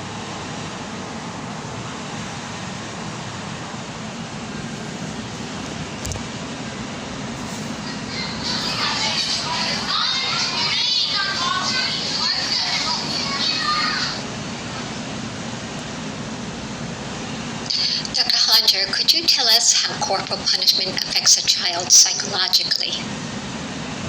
A lot of things go wrong. It ruptures the relationship with whether it's parents or teachers or whomever. It stirs up feelings that one doesn't want to stir up in children, such as again distress, anger, fear, shame, as opposed to curiosity and enjoyment. It squashes those. The longer-term studies show that it increases aggressivity, that it is more likely associated with mental illness, that people who are physically punished are more likely to physically punish their own children and commit spousal or domestic abuse. Those are the sorts of things that seem to be related, and those studies are getting better and better every day, and they're pretty overwhelming. overwhelming in terms of... The data are very, very compelling that there's that they do damage on just a number. It does damage on a number of fronts. Could you... What about corporal punishment in schools? How does it affect learning? What we want is for the curiosity of a child to be in full bore, the exploratory aspects to be 110%, and physical punishment does just the opposite. It curbs curiosity, it curbs enjoyment. You need to allow for that, for a bit of what can one say, exploring, curiosity, pushing the limits to some extent without fear of reprisals. Now, obviously, if you've got a classroom, you've got to maintain some control over the classroom, but there are other ways to do that. What's wrong with using a sense of fear or shame to get a child to obey? Fear and shame are not the motivators that a teacher wants to use. They want to use interest and enjoyment, and that's not so easy. Sometimes it's easier to use fear and shame, but that will inhibit curiosity, and it will inhibit learning in the long run. I think to talk with the child and tell them about the feelings that are being stirred up, and to help them understand why their behavior isn't useful for them or the person with whom they're dealing with, rather than come full bore on the shame. Shame technically is results from an interference with either interest or enjoyment or both. So one can certainly set limits, and then I think rather than inducing intense guilt or intense shame, you should be ashamed of yourself, you can explain to the child why what they're doing doesn't make sense for them or for the other child or for the classroom or whatever. Again, shame may have a chance to stop the behavior, but more than likely it won't do as good a job as you want, or you'll so massively inhibit the child that it will mess up the relationship and cause a decrease in interest in learning, as opposed to talking with them about the behavior and about how they could have handled it differently and better. So fear and shame are common tools of trying to set limits or get behavioral compliance, but they're not the best ones. There are better ones. Can you say a little bit more about how fear affects learning? You want to take fear out of the equation of learning, because fear is going to inhibit learning. Fear is a very toxic affect, technically. It's a very toxic feeling. It stirs up, we know now it stirs up a lot of different kinds of hormones that can also shut the person down. So in a relationship or in a learning setting, that's not such a great affect to use in terms of trying to motivate or get behavioral compliance. It makes more sense to try to induce the curiosity and the enjoyment, or with the gifted kids, to try to decrease the fear and say, I want you to push the envelope, I want you to try this and maybe be wrong, rather than being scared of being wrong, so that they can really explore the limits of their own mind and learn as much as they can about these things. Mm-hmm. Right? I mean, again, not that you can't and don't have to control a class, but at the same time, I think the best teachers will stimulate the kids and they will elicit curiosity, as opposed to eliciting fear as a way to get the kids to study and quote unquote learn. Do these concepts apply to children all over the world, or are they just Western concepts? It's crystal clear from the cross-cultural studies that human beings are born with these feelings and with the triggers, and that we're all one family. And regardless of culture or ethnicity or whatever, these feelings act all the same. We all have the same brains. The neurobiological studies have shown clearly that the neurobiology and the circuitry is the same from one infant to another, regardless of where they're born or whatever. There's, in terms of Homo sapiens, we all have the same brain. Now, granted, experience changes things, but it doesn't change the basic built-in feelings and responses to stimuli. Are there any concepts from your work in psychotherapy with children that might be useful for teachers? There is such a thing that in terms of psychodynamics that teachers can be aware of, and that's what's called transference.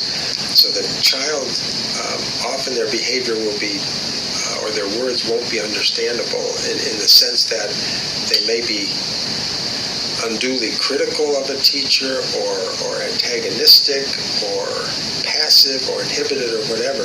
That may have very little to do with the teacher, but much more to do with what the child is, the lenses that the child has on that he or she is bringing into the classroom. So if they've got a situation at home where they tend to be bullied or yelled at or inhibited, they're probably not going to automatically open up in a classroom. They'll probably show the same sort of thing because they transfer what happened at home to the teacher. So that's worth knowing when you've got particularly, we find this in teachers and high school students, with the high school students often being, what can one say, a bit provocative, antagonistic, perky in that kind of a way. And often the high school students struggle with that because they don't like being challenged in that way. Well, that's an adolescent trait. The adolescent is separating from the parents, so sometimes it's a noisy separation, and they will go after authority figures. Well, you've got to understand that about adolescence and not take it personally. So then you can get, unfortunately, in an unaware teacher, you can get a countertransference reaction to that and feel that you're being threatened or talked down to or provoked or whatever, and then you start acting inappropriately with the student. So if one can appreciate that there are always these transferences and not get thrown by them, it can help a great deal. If physical punishment is not a good idea, then what else can a teacher do to control children? The main thing is words instead of actions. In other words, talk to the child, listen to the child especially, try to understand what it is, what their point of view is. Put words to the feelings, especially if they're distressed or angry or scared or ashamed. Try to label the feelings with words, because if they can have that as part of their vocabulary, it makes a huge difference in the brain. In other words, it's what we call moving from a pre-symbolic capacity to symbolic capacities, and that helps with tension regulation. It helps with self-awareness, with self-reflection. If you've got those words to help you understand what you're feeling inside, it opens up a whole new world for the child. Positive reinforcement usually works better than negative reinforcement. If you praise, pats on the back, setting goals and encouraging the child usually tends to work better. Or the third is to set a good example for the child. The child really usually does want the approval of the authority figure, and will work for that. And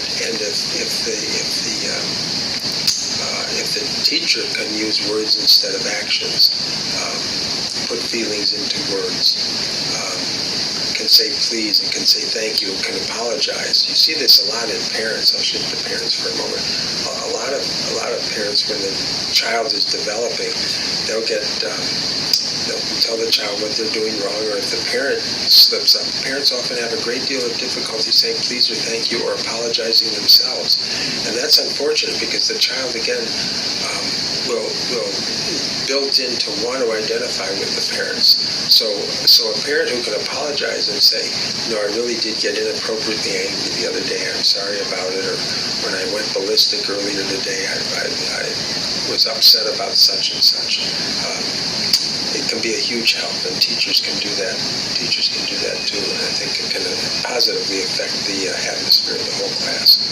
So, what's your advice on how teachers can work with problem children?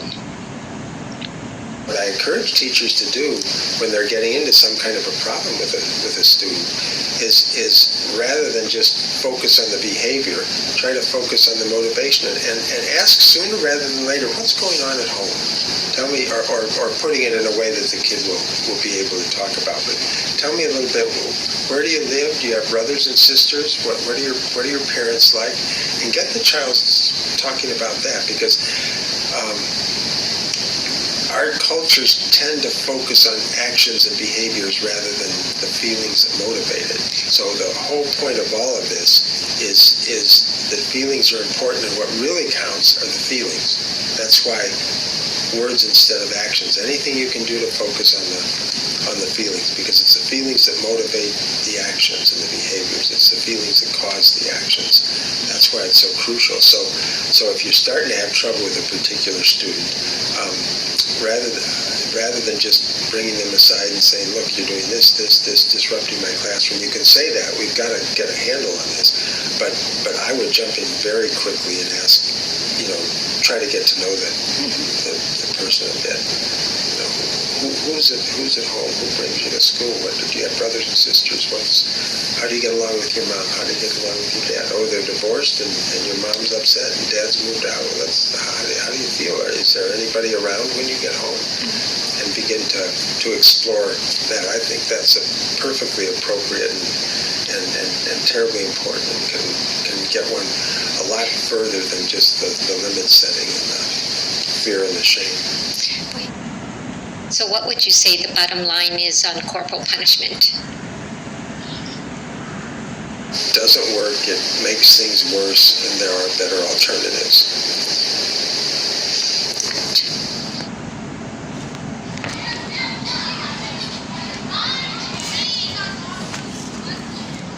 Okay, your mission, should you choose to accept it, submitted for your approval and consideration, is to do a re-listen, because I'm not sure how it came across here.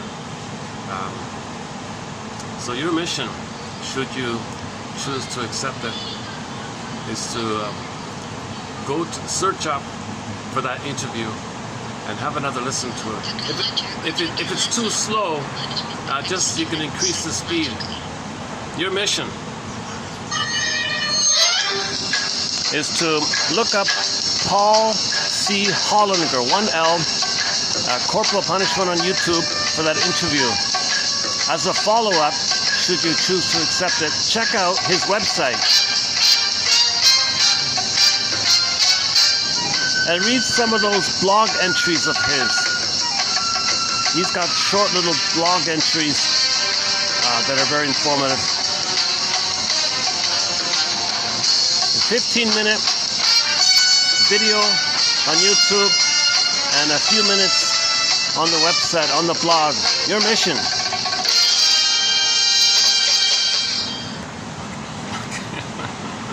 Okay. That's an easy mission this time around. Very easy. One of the easiest missions posted so far is that one there. Okay, let's run through today's batch of quotes. So let's begin here. 30. So now we're going to run through quickly 30, 50. I did do a preview of this already about 2 weeks ago. So let's start off with the Fairbairn one. One of our mentors, William Fairbairn. So he argues that we only internalize and orient ourselves within an intrapsychic universe. We live in two worlds, interpersonal, outer, and this inner world, this intrapsychic world, intrapsychic universe, there's models in there, our memories in there, our prototypes, our maps, our understanding of life, our understanding of ourselves and the mother. There's a whole world in there like that. So you want a healthy inner world, then you'll have a healthy outer world, which will reflect that, as above, so below. So if things are kind of positive for you on the outer, that's the reflection that you had a positive experience originally. Again, he argues that we only internalize and orient ourselves within an intrapsychic universe when the external world of relations fails us. So so the more trauma there is, the more internalization there is, the more painful memories, more unconscious fantasies, the more we're driven by this unconscious script. The child can't relax in the present, can't think in the present. So think about the mother who shouts all the time, the OCD control freak. She's coming from her angry memories inside.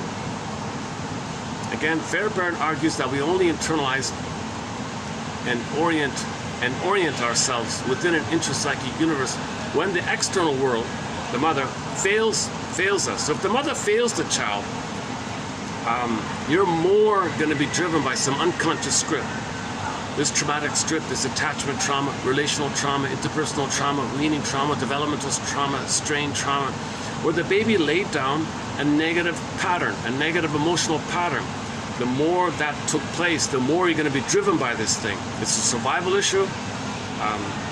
Baby's helpless and powerless. So that's why there are more negative emotions for the person. The person lives life mainly in distress mode, fear mode, shame mode, anxiety mode, ennui mode, greed mode. He's kind of driven by this survival issue. Internalization results from failure on the part of the mother to make her appointment with her child's true reality and givenness. Introjection, writes Fairbairn, is, quote, the first defense adopted by the original ego to a disappointment when the all-good object has critically failed to keep its, quote, appointment. The mother failed to keep her appointment with the baby. He's disappointed as a result. We'll play on words there. Leading to a state of dis-appointment. This state is itself internalized, leading to a permeating sense of discontentment. Objects which are in some measure unsatisfying become ambivalent and thereby split into either or, good or bad categories after the introjection. Fairbairn believed that the infant is born innocent and is entitled to be treated as a person in his or her own right. That's Fairbairn's sort of one of his key lines. If the mother does not treat the baby as a human being with needs and feelings, a human being in their own right, there's the curse, there's the destiny, there's the script, there's the cards you were dealt with, there's the quote-unquote fate you got to wrestle with. Then you grow up, and when you realize this, Katie Lee's line is, you'll have the tiger by the tail. Good luck. Well, you're starting somewhere, right? Being so treated leads to being able to treat others as persons in their own right. I'm okay, you're okay. Self-esteem, self-acceptance, self-love, okay, and likewise for others. I'm okay, you're okay. Whenever caregivers fail to sustain a sufficiently satisfying interpersonal mutuality, right? Whenever the mother fails to, quote, sustain a sufficiently satisfying interpersonal mutuality, quote, we create an internal world of disturbed, twisted, convoluted, perverted, quote-unquote, internalized objects. Distorted internalizations of original objects then become projected upon we're going to project onto others. So the more trauma there is like this, the more projection there is, because you can't know it. And you're dealing with this, so you project it, trying to rework it. So you're in a negative dynamic with others all the time, trying to, quote-unquote, master this thing with the mother, get a better outcome with the mother. So you're recreating it, projecting, recreating, projecting, recreating, hoping for a better outcome. It's not going to work. So then you investigate this kind of area. So object relations theory is the study of the internalization of interpersonal relationships. The more painful this interaction is, the more internalization there's going to be, the more energy there is going to be, more negative emotions there's going to be, and so on. There may be an absence of theory of mind, i.e. an inability to conceive of others as having feelings, intentions, and desires. Yeah, so we could say Hollinger wants these young women to have a theory of mind, the ability to conceive that the baby has feelings, intentions, needs. That's called theory of mind, or simply empathy, or being psychologically minded, or having affect consciousness, or having this quote-unquote reflective function, this observing ego, this observing mind, this reflective mind. What's going on with the child? What does he need? What is his motivation? And he said that in that interview just now, that there's too much focus on behavior. Stop that behavior. That behavior. Stop it. Well, what about why the person's behaving that way? What needs is he trying to meet? What's his motivation? What's his intention? Maybe he was traumatized and he's recreating so he can know the trauma. Maybe he's trying to master a trauma, so he's recreating it. It's not going to work, so maybe he's trying to know his story. Maybe he's trying to find a story. Maybe people recreate things to find their story. And he's just, so identify their positive intention. Maybe with trauma, they're still engaged in psychic splitting. So somebody has extreme either-or attitudes, jungle slogan attitudes. If anybody in life has like a jungle mentality, okay, that's trauma during that time. Okay, trauma during a phase of development called part object relating, where the breast was everything for the baby, and the baby needs it like that. He needs paradise, not there, click, heaven or hell, psychic splitting, good breast, bad breast. And if he's set in like that, if that's his internalized model, and very painful, more internalized, more set in with either or. So jungle slogan is either or, survival mentality is either or. That's trauma during the feeding time, the breastfeeding time, basically. The schizoid personality is a form of solipsistic and autistic withdrawal from the world of relations. The form of narcissism of schizoids is isolated, detached, withdrawn, and overly introspective. Okay, so one coping strategy with trauma is the schizoid pattern. You withdraw in your own little bubble, leave me alone, do not disturb sign on the door. So that's called the turtle narcissism. Okay, that's just an added point here. So one form of trauma, one outcome of relational trauma can be the turtle narcissism, called the schizoid here. Yeah, that's just sort of next door. Okay, that takes us down another path, right? Okay, Klein has the theory about the positions. If the child does psychic splitting and projection, projective identification, Faustian deal, excessive internalization, too focused on the past, okay, the present's always the past, the present's replays the past, he's motivated to undo the past, it's not going to work. So part B, his other motivation is to know the past, get the story, get the history, and be free from the past. Klein's concept of the paranoid schizoid position characterizes the first few months of life in which the baby cannot yet reconcile the coexistence of feelings of love and hate towards the mother. Baby can't do it, right? The baby cannot reconcile how the same person is both the provider and withholder of wants and needs. Baby has no mind really. Baby has no ego. Baby has no sense of time, most people think. So the mother's hurting him. Sometimes she's nice to him. What the hell? Are there two people here? The same woman's doing both? Baby's mind can't hold the two. So he thinks there's two mothers there. The devil, the demon one and the goddess one.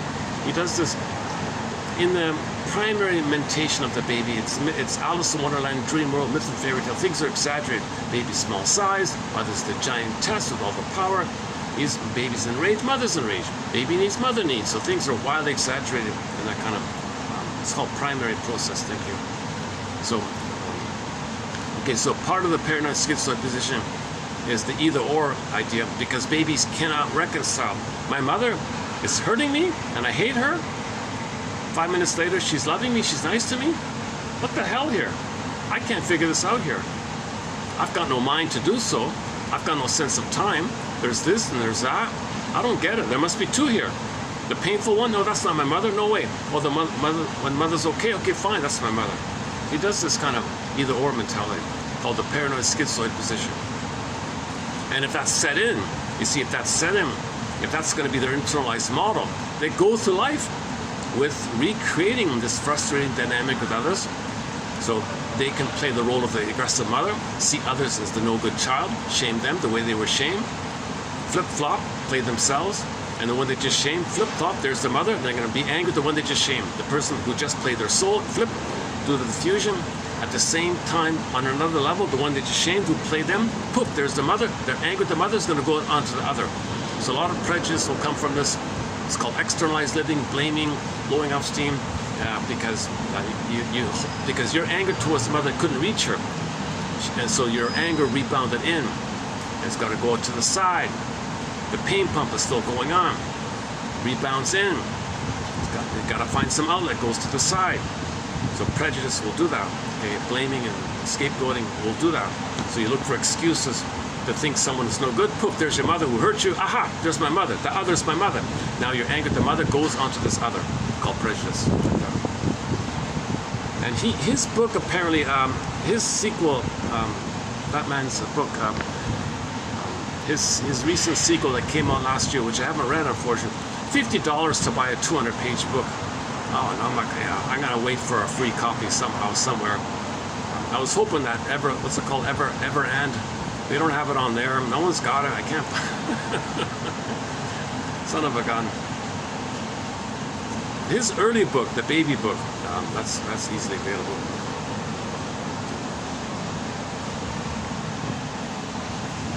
What's with my glasses here? Hold on a sec. Something's not holding me.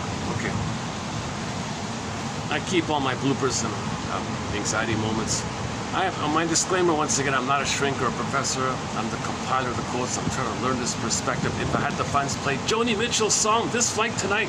I'd be on this flight tonight, and maybe go to Mr. Hollinger. Can you take one more? Can you take one more client? I know you're retired from therapy and all that, but please take one more.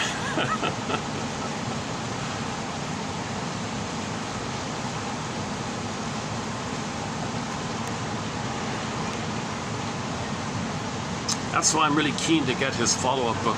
He says it himself in the sample, in the free sample pages, that this book is a sequel.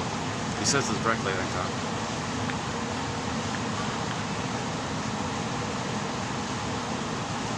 Yeah, so I feel a little refreshed discovering him, that there's still an analytic shrink around. There's still a few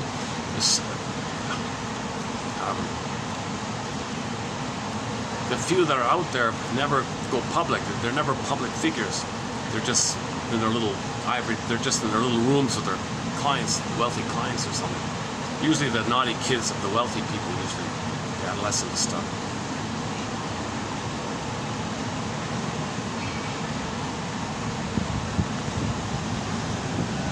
Hopefully Mr. Hollinger will do more public appearances, make more lectures, give more talks.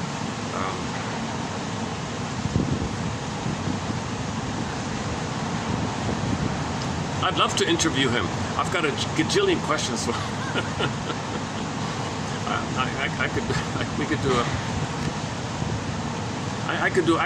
If he agreed, I could do a whole, like a series of Q&As with him. I'll interview him in the way that student interviewed him. Clear, short, open-ended kind of questions, to the point kind of thing. We'll get back to Mrs. Klein here. Melanie Klein, another one of our mentors. Yeah, so we got reference here to two of our mentors, Melanie Klein and William Fairbairn here. Okay, so again, as babies, we split our image of our mother into two. A figure who is good and ideal because she gives me what I want, and a figure who is bad and persecutory because she frustrates me. So it's wildly exaggerated. Because it's life or death for the baby. He wouldn't make it on his own, so he feels persecutory, anxiety, abandonment depression, abandonment syndrome, abandonment neurosis, abandonment complex. Okay, so she's persecutory like that. If she withdraws, doesn't meet the baby's needs, she shouts to the baby, "Don't touch that." Okay, she's persecutory in his mind. So the image is going to be some kind of Medusa, some kind of Minotaur, guy with the horns, some kind of dangerous Cyclops type character in there. The mode of operating at this stage is called part object relating, right? Part object. Okay, although the breast is a part of the mother, called part object relating, for the baby it's the whole world. It's all or nothing. That's why if there's trauma there and people are in relationships, they have this kind of all or nothing mentality. Miriam Minerbo from Brazil quoted her client when the client said that when she dates a fellow, if the fellow doesn't give her everything, click, he gives her nothing, because she's doing part object relating. She expects the paradise, everything perfect, little mistake, something wrong, click, and it's all bad. She has this either or kind of thing. So that woman she's talking about was very traumatized. She had NPD and BPD, or some combination of the two, I forgot. I think she had NPD. You see, the extremity of either or, that's NPD. That's the BPD. The higher functioning BPD might be milder. They might get along with you, just a little more of a roller coaster, but they're still there. But when it's more extreme, it's forget we're married or divorced. Like things are just too impulsive and either or. Where are we here? Part object relating. Yeah, so we got some good quotes on part object relating. If you go to yesterday's video, I played an audio about part object relating in the male voice and in the female voice. The mode of operating at this stage is called part object relating. Technically, the first object is the nipple, right? He's searching. When he comes out of the womb, he's looking for the nipple. He has an innate expectation. That's his mother, the nipple. Later, he sees the breast. The breast is still a part of the mother. Then finally, he sees the mother as a whole person, and he's a person. If he can be treated like a human being, there's a human in there. And the key point made yesterday was, if there is psychic splitting, they can't mourn. You can't admit losses, complicated grief. You can only mourn or admit a loss if in your mind, if in your model, if in your memories, there's some kind of sense of a mother being a human. You can't mourn if there's either or. You can't mourn with goddess and demon going on. You gotta have a memory of a person, because you lose somebody in the present, okay, that links to the either goddess and demon. Well, there's no person there, so you can't admit the loss of a person in the present because you got no person in the mind. So in order to mourn losses, which is a healthy thing, to admit a loss, natural response, sadness, and you're okay like that, you got to have some kind of setup in your mind that there's some kind of existence of a person. Because when you lose a person in the present, or divorce, let's say, you go to the model, there's no person in there. Well, how do you? There's no psychic structure to mourn. Rinsley's line is splitting precludes mourning, prevents mourning, blocks mourning. You can't mourn if you're still in the paranoid schizoid mode. So first you got to backtrack. You got to resolve this issue of either or and get it to both and. See your mother as a human being with both sides. Okay, frustrating, would have, she could have, traumatized, did her best, tried, would have loved, she could have, human being, member of Homo Traumacus, despite being emotionally impaired or narcissistic, maybe she did love a little bit. You know, you gotta have some kind of human, you gotta see her as like a wounded human, but you gotta get it to a place where you can accept that she's a human who did meet your needs, and then you mourn, and then the mourning, it brings your identity, that field or for him. So it's kind of linked like that. When you resolve either or, get it to both and, then you can mourn like that. Reparation of the other leads to reparation of the self. The baby can't conceptualize the other as a whole person, but it relates to the parts of the mother, okay, the nipple, breast, and so on, right? So in the very beginning, oh, by the way, a sidebar here. If there's trauma during the part object relating, in the extremity of it all, it can lead to this whole fetishism area. Right?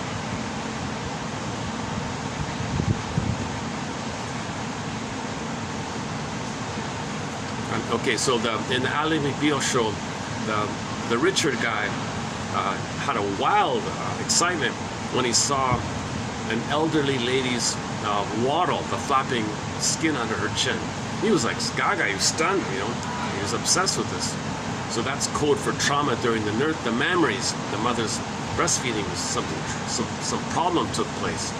So when there's trauma, you look for symbols of it. So the waddle was a symbol of the breast. So he thought he was right there with the breast. There's the breast. Oh my God, he was so excited. He was obsessed with her. Didn't care about her as a person. He was just staring at the waddle like that. A similar theme in the film Claire's Knee, the French film called Claire's Knee. I think, yeah, it's in English. The English subtitles are very good about it. Similar idea. The man was obsessed with women's knees, thinking it's round and firm. The person never had the interaction with the firm breast or something. So transfer that to the knees. And some woman happened to be just like the mother, and she had an E, and she was called Claire, so he's obsessed with her like that. That's what they mean by the part-object relating. He's not seeing her as a person. He's got this unresolved problem like that.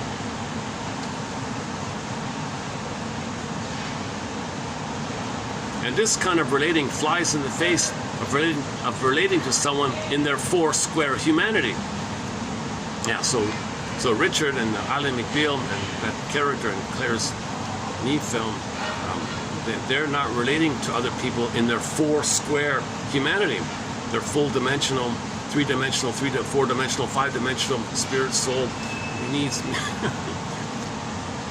For example, one woman confronted a guy in this area. The woman said to the guy, "Yeah, so what are you loving me for?" Oh, they broke up. So afterwards, "What did you love me for, ex-boyfriend?" He said, "I think it was your eyes." Yeah, oh, go on. What about it? Oh, well, nothing to be mentioned.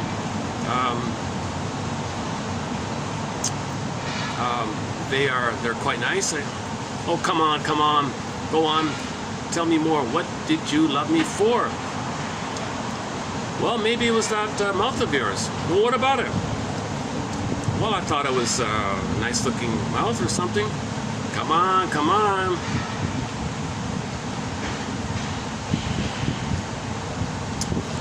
Well, you had this pretty pout about you or something. Come on, go on. Don't just make up stuff in your head as you go along. What did you love me for?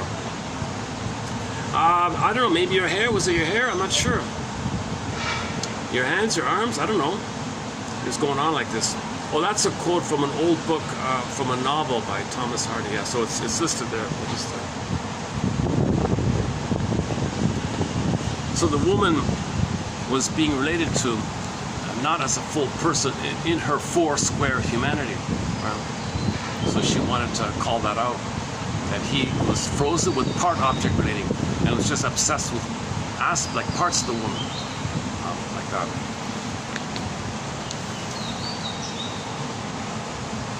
I would guess the memories would be the main one, right? The memories. Oh, look at your memories. Seriously, you're not relating to me as a person.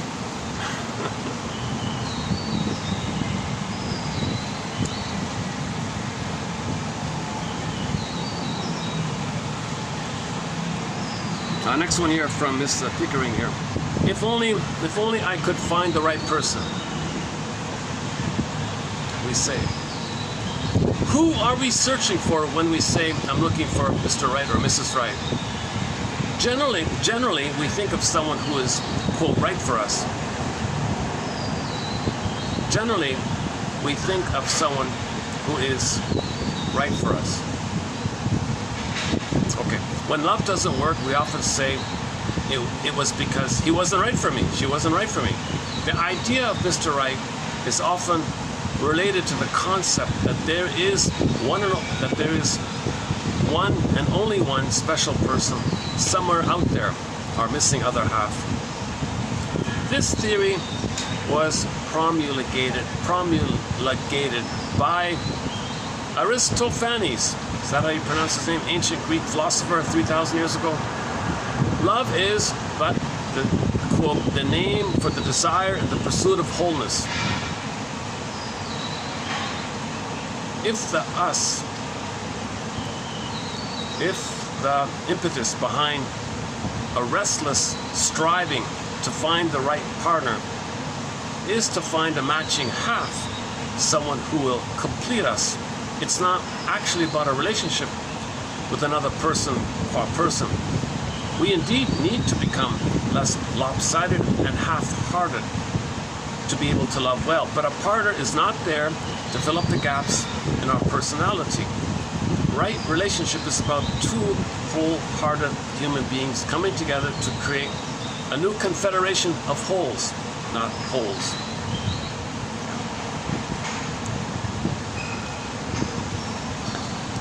So if the person feels he has no self-awareness, no connection to himself, no understanding of himself, he wants someone to represent that. So he feels the whole, quote-unquote, missingness inside, quote-unquote psychic hole, he wants someone to fill that. And she wants someone to fill the hole. There are two holes, kind of like that. No, it's the other hole, spelled with a W. He's got a sense of him as being a three-dimensional, vertical, diamond approach person. Okay? He thinks in terms of curiosity about himself, curiosity about others, wonders about himself, his motivations, wonders about other people's motivations, psychologically minded, reflective function. Now then you're okay. So she has a sense of I, he has a sense of I, the two I's come together, and then you got like the interdependency that they can both be creative and they're both enriched within the umbrella of the marriage. So the we, the quote-unquote we, enriches the two I's within. But if there's no I's in there, then you got the metaphor from 3,000 years ago of the other half, missing half.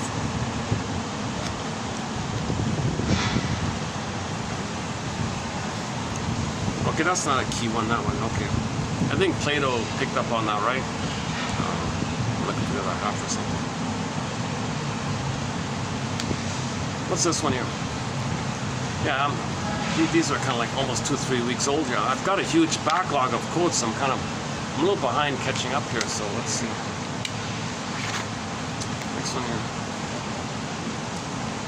I post interesting quotes with the hope that one will be of help. So I can never really, just like a musician putting out 10 songs on a CD, he doesn't know which one people will like. I get that kind of feeling.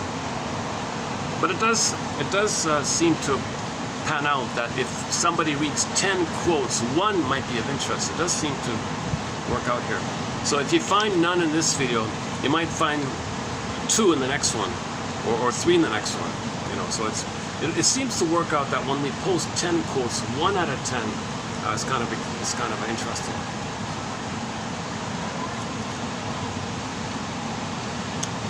Profound division in the internal world with corresponding split part object relating projected into the environment is a characteristic consequence of severe early trauma and deprivation. From the infant's point of view, the puative relationship, even with the breast, is a relationship with the presumed whole. Okay, here's the key one here. So, from the baby's point of view, his relationship with the breast is a relationship with a whole, like a whole mother. So think if there's trauma there, okay, bottle feeding, force feeding, wake up feed, powder stuff, that's your mother rejecting you, shaming you like this, an immense amount of shame, immense amount of anger and shame. It's a negative dynamic right off the bat. And the breast was the baby's eyes, was the whole mother. And the whole mother's this rubber thing, and the scheduling, and no attunement, no connection, no rapport, misattuned, malattuned. Why? Because the nerve endings are broken.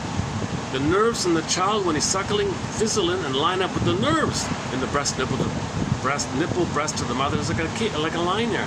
So the mother picks up the signals. She reads the message. Oh, I get it. You want this? I get it. I got the signals. I feel it. I got the little communications like that.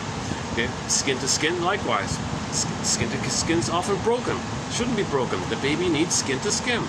The emotions in the child, okay, are in his body. Okay, he's being held in his mother's arms, skin to skin, and she'll pick it up in her emotions in her body. And the two skins, kind of like a bridge, they say, between the emotion. So you got like a back and forth, rhythm of safety, attunement, attrainment, skin to skin, and the feeding, and with the gaze, the loving gaze. You need the 3 to maintain the paradise, to maintain the bliss, to maintain the positive emotional interpersonal pattern that's meant to take place. And that's the ongoing feeding, that's the ongoing developing process the baby's in, because babies need an extended womb, an extended social interpersonal womb. Okay. He needs a continued kind of oneness, blissful oneness called the Garden of Eden and Shambhala and Shangri-La and Nirvana and Avalon. Baby needs a paradisical kind of blissful oneness. Participation, mystique. Unio mystica, one of this big whole mystery. He thinks he's everything. He thinks he's everything.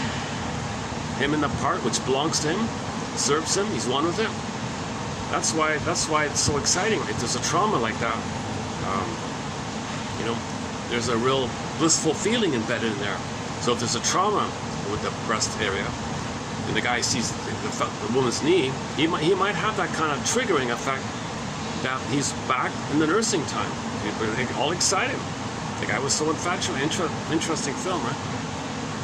Famous French director from the 60s, I think. What's his name again? Something Rose. His last name begins with the letter R. I forgot his last name.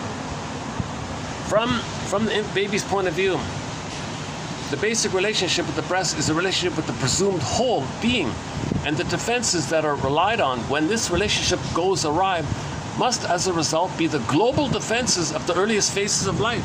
So there's like, now you got these like global conclusions, all good, all bad. That's what he means. Okay, let's not do the second one here. So that's it, eh? Okay, 30-50. Well, there's a bonus mission. Okay, your mission. If the task of watching the YouTube video with Mr. Holliger, okay, if that's not appealing, then an option, an alternative would be to read the quotes below, as usual in each video.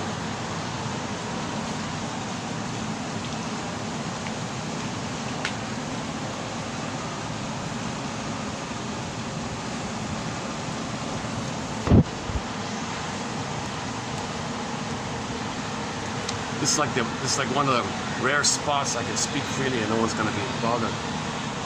It's a good little spot here. Nice little spot right here.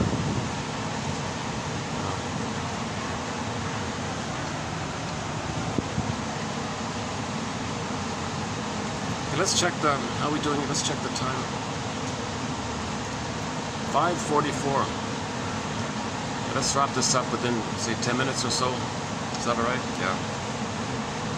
Coming up in preview, in the next video, 3051. Let's see. We have a quote from the show Next Step Beyond, classic TV show. One about transference. One about art. Oh, another one about a part-object relating. Yeah. The term part-object describes a part or an aspect of the self or the other, which may be all that the baby can perceive and relate to. The good breast and the bad breast are the prototypical part objects, the initial focal points of the baby's mental life, emotional life, psychological life. It's good breast, bad breast, either or. They refer not just to the actual breast, but to the mother in her feeding capacity, with no other characteristic included. So kind of goes on. So we'll finish that one there. That's all. Miss Gomez. Yeah, okay. That one there. What about art? Yeah, another one about, okay, two about art. Another one from Fairbairn. Yeah, okay. What's this one here? Fairbairn. Some clients are full of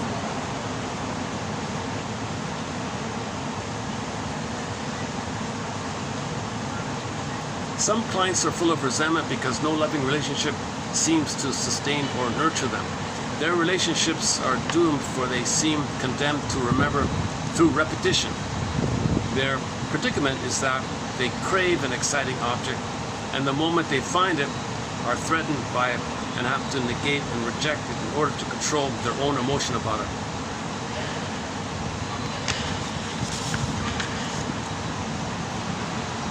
Yeah, okay, let's say you like someone, that triggers in you the rejection. So you don't want to, so you reject them first. A very common thing, right? Somebody is attracted to somebody, but the memory is, wait a minute, when I was a baby, I was excited, mother hurt me, here it is here again, here we go again, lovesick, I'm excited, I'm lovesick, but the memory is going to flare up, it's going to trigger with them. So let me reject them first to minimize the pain, to preempt, like, to not be triggered with them. So that's why it's surprising, right? Somebody might show a lot of interest, and you think things are going so well, and click, they give you the cold, suddenly reject you, give you the cold shoulder or something, because they're operating of the compelling power of this internal engine room, psychological engine room. Wrestling with destiny. The image is, you got the tiger by the tail. Okay, it's a start. That image is in the Katie Lee song called The Unconscious Wish to Fail. So the person has a conscious wish to be happy, but there's this compelling trauma that's going on, called repetition compulsion, called destiny, called fate, called curse, cards you dealt with, being quote-unquote possessed. I got this by the tail, I got the tiger by the tail. So she's identifying that she had an unconscious wish, that she's going to repeat the rigmarole where she was disappointed. So she had the unconscious wish to fail, the name of the song, Wish to Fail. She means the unconscious wish to fail. Great. So that's the only song that talks about self-defeating behavior, this unconscious wish for self-defeating behavior. Attachment theory. Okay, the major crime took place, which you don't know. The major crime being the pain, love and pain are the same in the eyes of an abused child, sings Pat Benatar in her song called Hell is for Children. Baby expects love, gets pain. Oh, pain means love? Burglar describes this as the libidinalization of psychic pain. The libidinalization of mother's mistreatment. That's how the baby copes. It's a misunderstanding. He expects love, gets pain. Oh, pain is love? Oh my God. Quote-unquote major crime. He's passive, but he's got to be active. He makes everything happen. The only thing he can make happen is to be pseudo-aggressive, to do something active on the outside, confession to a lesser crime, rescue station, pseudo-aggression. Okay? Then he'll do something on the outside, but the rigmarole, the roundabout thing, is going to be disappointed again, because that's the disappointment is the fixation at the rejection level, fixation at the masochistic rejection level of the mother. You don't want to know it's the major crime, so you confess to the lesser crime of doing some emotional eating, gambling, smoking, being manic, distracting, doing something where you think you're important all the time, where you think you got neurotic pride, narcissistic pride, you're going to be active in some kind of way, and you're kind of like really stubborn like that. That's all a defense. You know, that's a defense against the defense. The major defense is too painful. It's too painful for any baby to feel that mother hurt him. It's way too painful, way too much cortisol, way too much stress. So to not feel all that stress, he's got to divert and make another defense mechanism where he's going to be active into doing something, whatever it is, he doesn't care. He's going to do something active. Now, since this is a cloak and the whole wiring is the rigmarole, he's not going to be aware that the roundabout thing is going to be the unhappiness, unconscious wish to fail.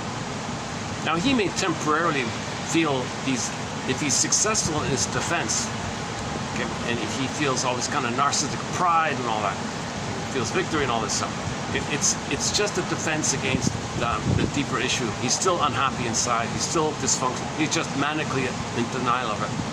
So, Burglar has a major theory called psychic masochism, and we added the song The Unconscious Wish to Fail by Katie Lee, discussed recently. So yeah, I recommend those, that discussion about that.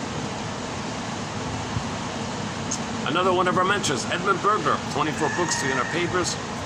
He was a big name in psychoanalysis in the 40s and 50s. He mainly wrote directly into English, wrote about everything, you name him. Just fill in the blank, the psychology of. Chances are he wrote about it. Recently we posted quotes from his money book, one about the gambling book, one about the writing book, and so on. A common theme of his is this defense against defense. Shall I compare thee to an onion? People think that when their defensive needs are not met, that's the problem. No, the defense, you got the blues because your defensive needs are not met. I've got the defensive blues. I got the narcissism blues. If the person, let's say the person has a bully pattern, and his defense is to see others as him who he's going to shame because he's married to mom, and he can't find someone to shame. Then he's got the repressed hostility blues, another one of Katie Lee's songs. Okay? Then he's upset, but that whole thing is to make him unaware that mother was the bully to him, and he identifies with her, and he shames himself, finds others to blame and shame them, and then hates them because he hates his mother like that. So he hates himself and he hates his mother basically. So if there's no one to stand in for him to hate, no one to stand in for his mother, to hate. He's got the blues. He's got the bully blues, the repressed hostility blues. The conclusion of the song was, the bully said, "I'm sad because I can't find the chump to dump my repressed hostility blues."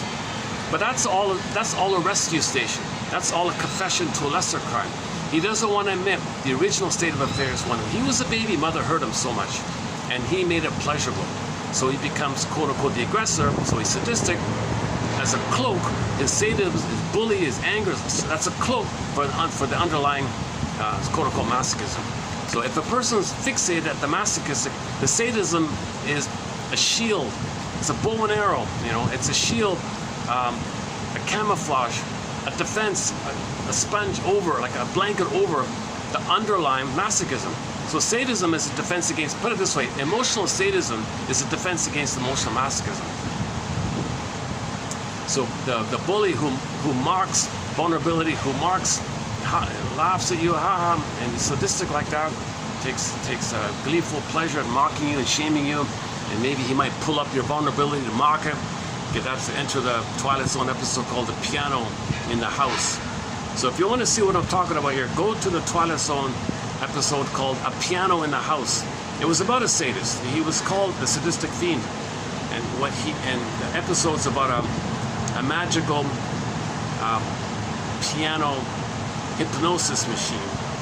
And when you heard the song on the magic machine, people would say their truth, their vulnerable side, their true, buried, inner, real self issues would come up. So he would play it for people, and things would come up, and he would mock them and laugh them for it. He was a sadist, right? The long story short, they got turned on him, and he revealed the truth of why he was a sadist. And we learned that his mother bullied him and terrorized him, and he always thinks everybody's the mother doing that, so he's always on counterattack. So he doesn't even question anything. He's just in constant counterattack or something. So that's a very good episode called The Piano in the House, a newly added episode discussion. So yeah, Twilight Zone, a lot of great episodes by Rod Serling and the sequels. Very good show. So we talked about The Piano in the House recently, and another recent one which is very good is called The Last Rites of Jeff Myrtlebank. That's a good one. I could spend 2 hours each on those two episodes, just right there. Man, oh man.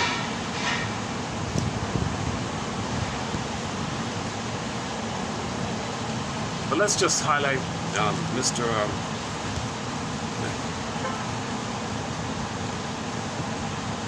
So let's just, in this batch here, let's just highlight that if babies' needs don't get met, they end up with psychic splitting. And there's your problem. There's your problem. That's called part-object relating.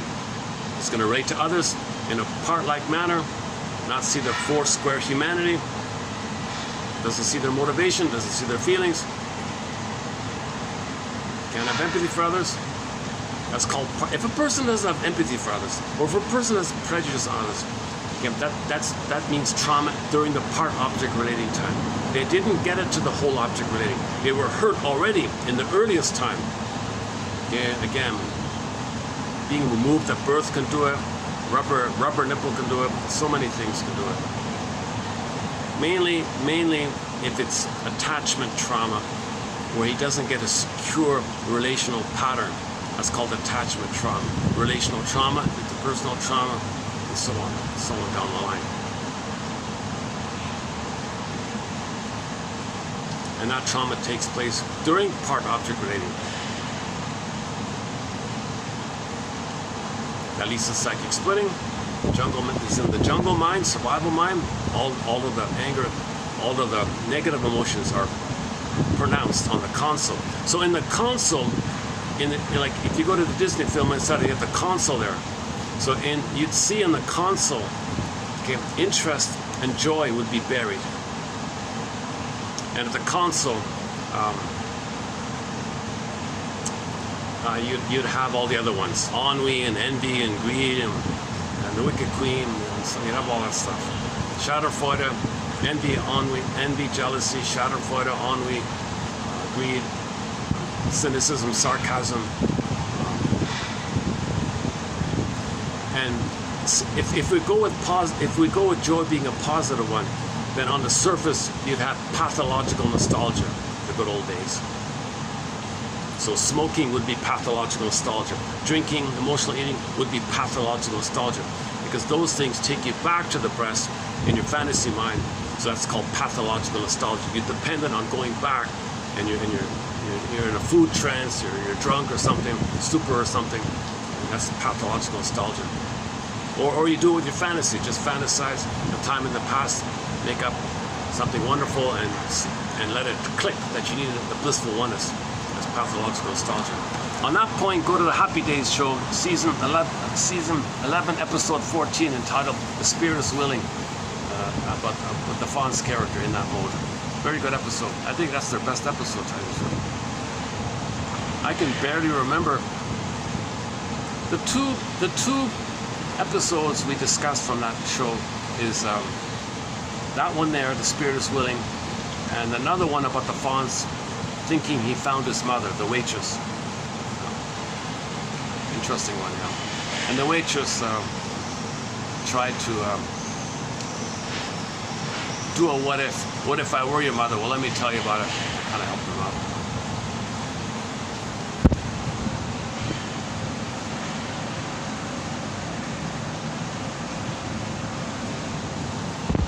But the Fonz was determined. Tell me why. Why did you leave me? I was only 3 years old, or 4 years old. Why'd you leave?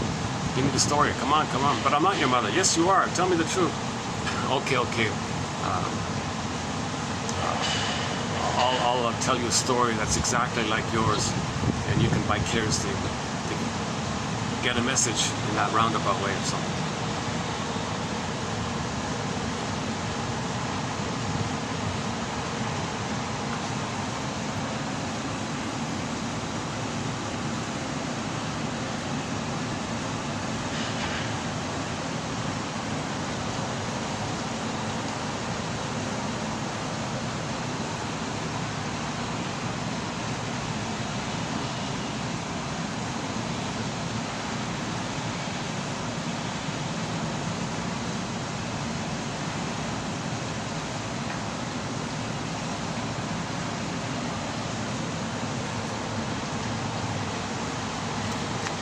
Yes, I would say the newest kind of point for the first time, you heard it here first,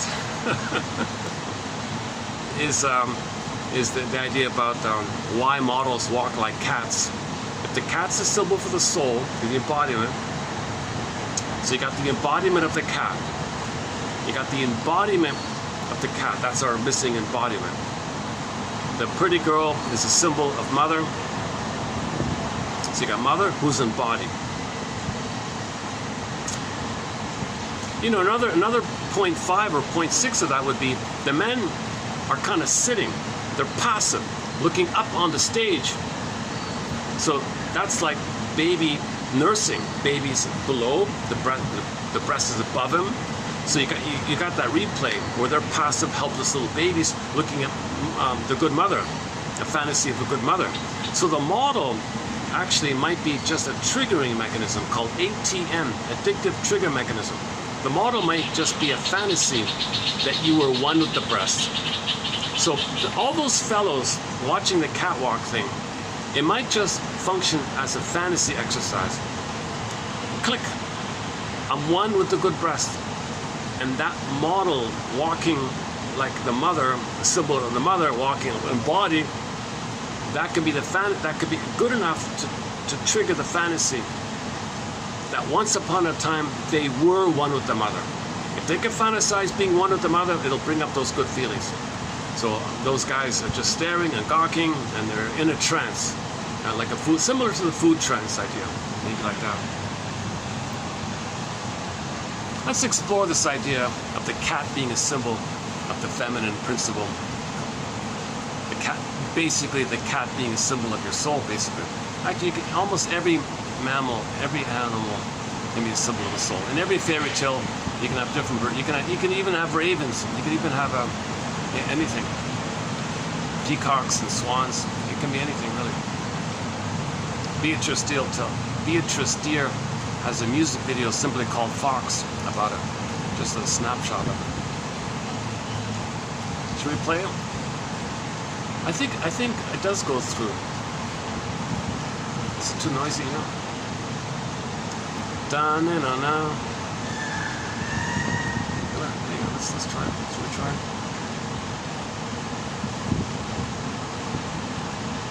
Or should I read out? Oh, should we do a readout of this? Ollinger's one. Yeah, why not? Okay, let's do a readout of this. Okay, I'm going to do a readout of 3066 here, part 3 of the Hollinger book. Yeah, let's do that. Which do you prefer, the male or the female? Well, I'll play. Oh, whichever one's in here, I'll just play that one. Let me see if I can block the wind here. Let's try something else here. Okay, let's just try. Let's try it this way. What if I do this? Does this work? If I use it like this? I just want to block the wind here.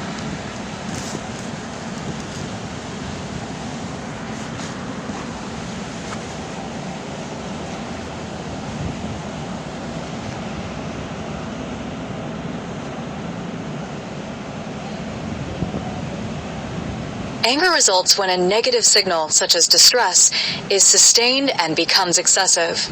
An angry baby is saying, "My distress has become too intense for me to bear."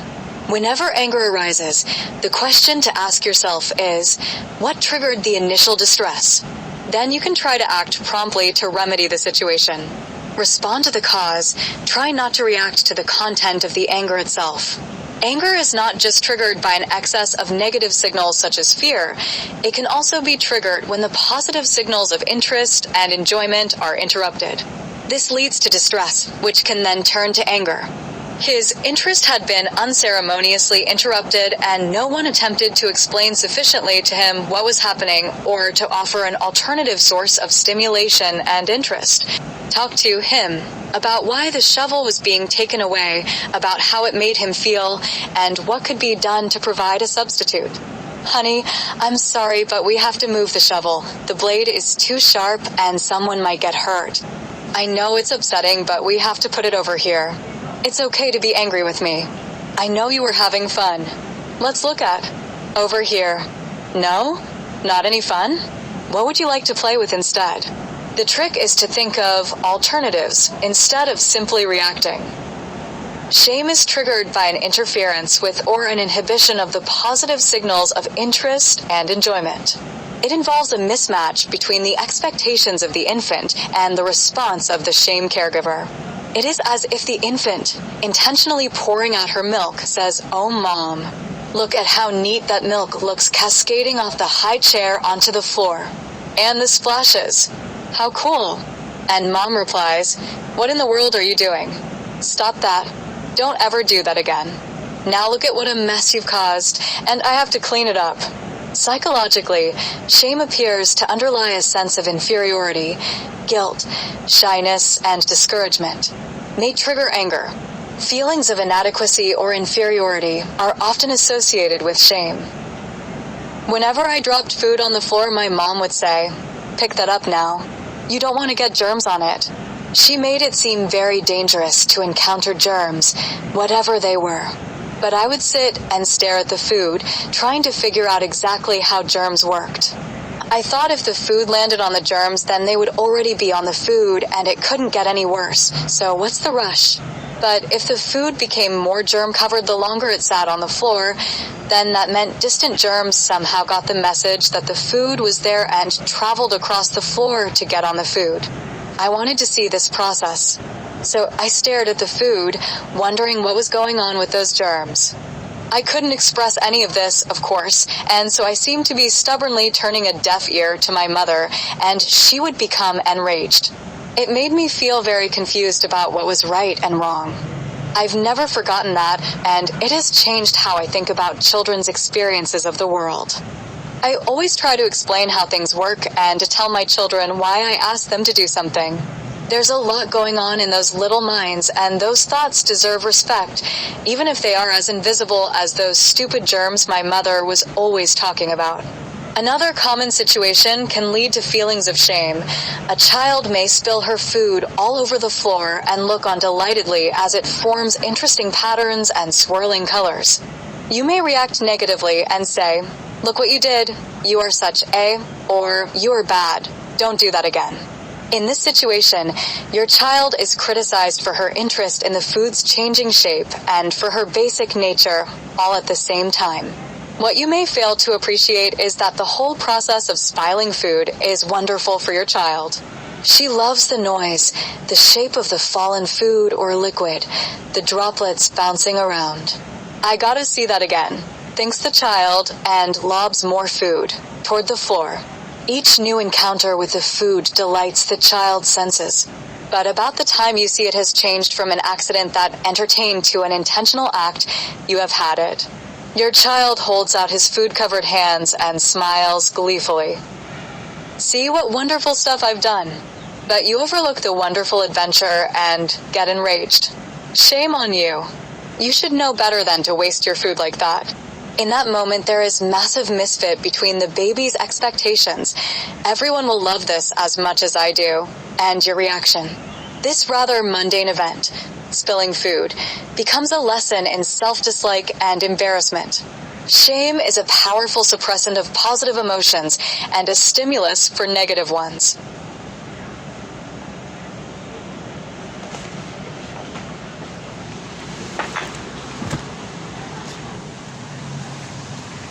Yeah, I was just thinking while that was playing, what if the mother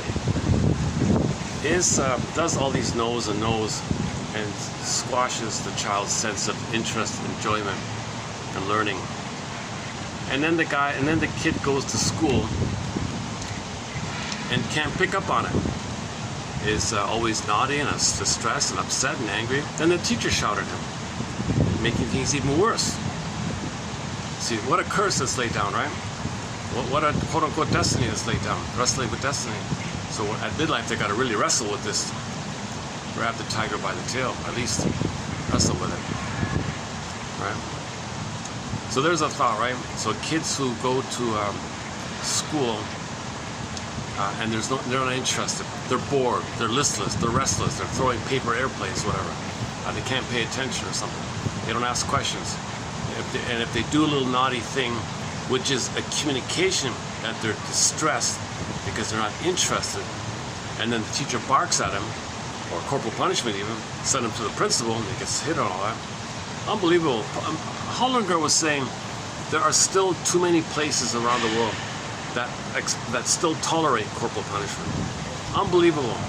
All that should be shifted into the dustbin and replaced with look for how the child's needs to learn and be curious and wonder and explore and experiment and the delight of all that. Look for how those needs are not being met. And if the mother's smashed it already in the early first years and he goes to school, then the teacher has to find some creative way to find something, anything. Forget about everything else. Forget the whole curriculum. Get the kid interested in something. It can be outside the curriculum. If a kid goes to the school, I would think, gee, this kid looks bored, he's restless, he's naughty, look, not interested in anything. So hold the phone here. If you can find an interest, do some improv or some creativity, find some other activity, maybe at the library. He won't even be interested in reading, right? Let's see.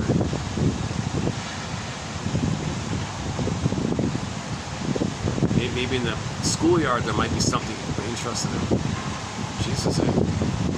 Or like he said in the interview, ask the kid what's going on at home. Parents should be allowed. Parents should even be encouraged. He said it's appropriate. It's appropriate and needed for parents, for the teachers to say, what's going on at home? Divorce, no one's around, shouting, smoking, all this. Wow, that must be scary and painful. How do you feel scared by that? Damn right, yeah, I hate that. Okay, you're getting somewhere. Now you got a connection, you got some empathy. No one ever in that kid's life receive any kind of validation for his feelings and needs. So you feel scared at home. You feel on alert or something, on eggshells or something. What a relief. Somebody understands what he's going through. What a relief. Doesn't have to keep it secret all the time. And then maybe from there, there's a connection with the teacher.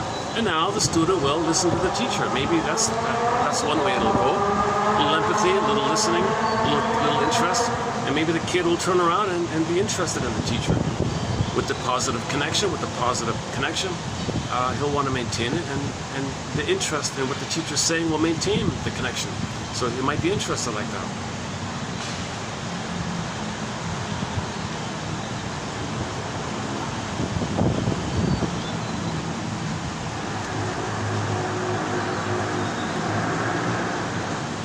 I say, get this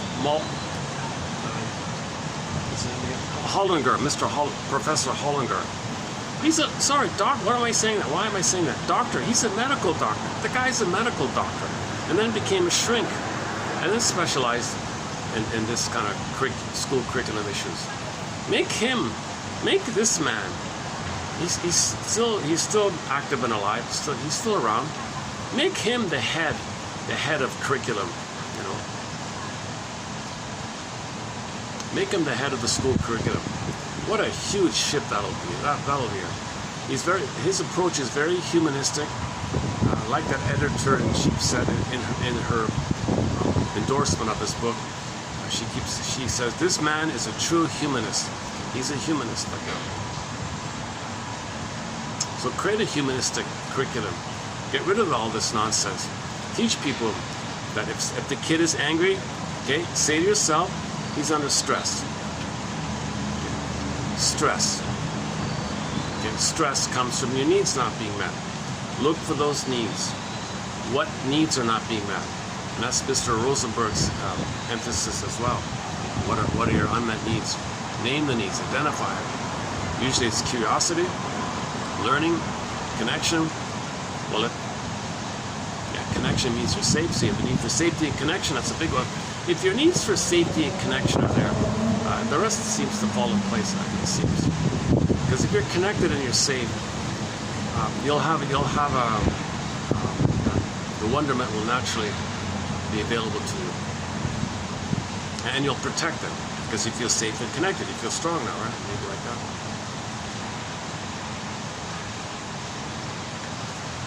So, in other words, kids don't have a learning disability. Many of them don't have ADD. Actually, in the blog, he recommended somebody's book. All these kids being labeled ADHD and all that. No, they're naughty and not paying attention simply because mothers set too many no's. Don't touch this, don't do this, don't touch this, don't do this, stop it, stop it. Who do you think you're? All this kind of thing. Mothers want to control using fear and shame. Then they'll have ADD. Then they'll be naughty. Oh, learn it. Oh, yeah, we got a pill for that. Well, go ahead, mothers. Keep doing it. Knock yourself out. And we'll make money selling pills. So he recommended somebody's book about that. I forgot the name of it. It's in one of the blog entries if you go to his website. The recommended book of the month, he said, that one. About the ADHD. That most kids don't have ADHD. If they're bored, they can't pay attention, they can't read or can't concentrate. Okay, that's again, they were conditioned deeply in prior mode where they experienced way too many no's and don'ts with the mother. She did it with hostility, she did it with anger, and she may have did it in a physical way. That can lead to the ADHD. That's one theory. Typically, if the mother's too engulfing and demanding, it spaces out also. Right? That's another theory. So if the child's in disassociative mode, again, stress. One response to stress is disassociation like that. That's the daydreaming and fantasizing and daydreaming all the time. So that's the baby's trying to escape when there's no escape. Deer in the headlights. Body's there, mind's spaced out. Daylight. So he's going to school, he's spaced out all the time. So the teacher might say, oh, I think he's got ADHD. Give him a pill, take a pill.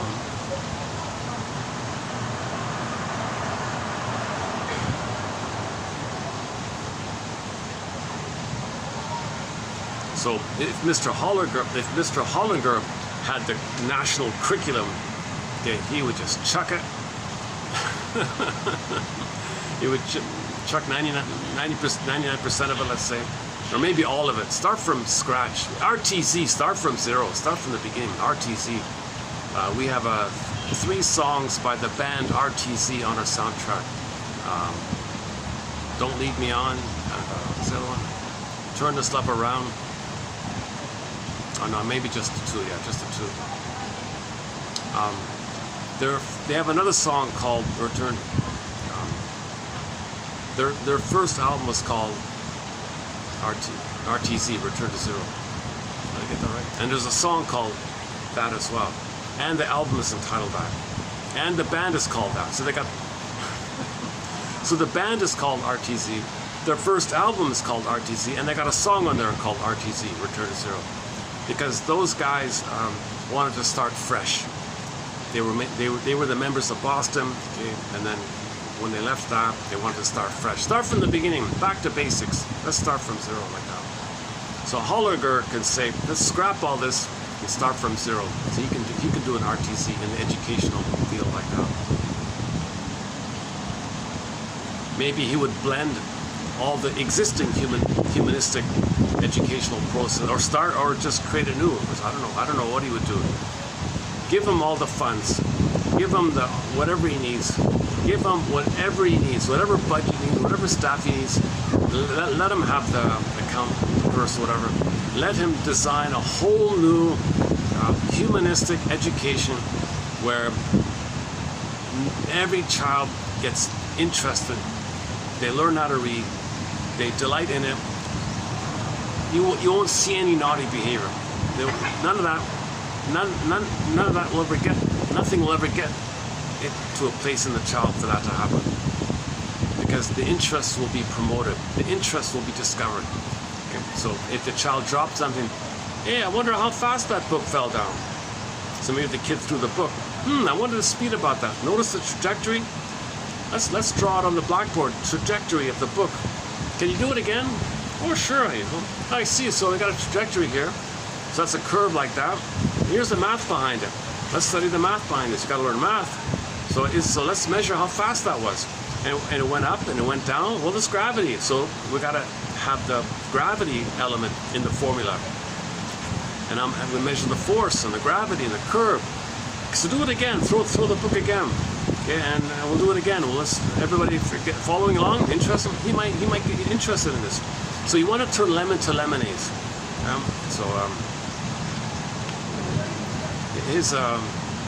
His example about the spilt milk one with the paper towel absorbing the milk. That kid who had that experience became a scientist because the mother did that. Maintained the interest. So spin it. Be creative. Be savvy. Spin it. If the child did something that's naughty, spin it into a learning experience. Spin it. Use it as an educational fun. Look what you discovered. Look at that. Now let's find out. Why the book went that far. Could have gone farther. So why don't you throw the book harder? Let's see how it goes farther. How far can you throw the book? Let's measure it. All right. So now let's talk about gravity. Gravity. Yeah. Well, why did the book? It fell down, right? Gravity. That's right. Well, let's drop some other things. Well, drop your pencil. Okay. Drop this. That's called gravity. Gravity. See that guy with the white hair on the poster on the wall there? Who's he? Looks like a funny guy. Isn't he the guy that discovered gravity? Well, who discovered gravity? It wasn't him, was it? Was it Newton? Einstein? I forgot. No, Newton.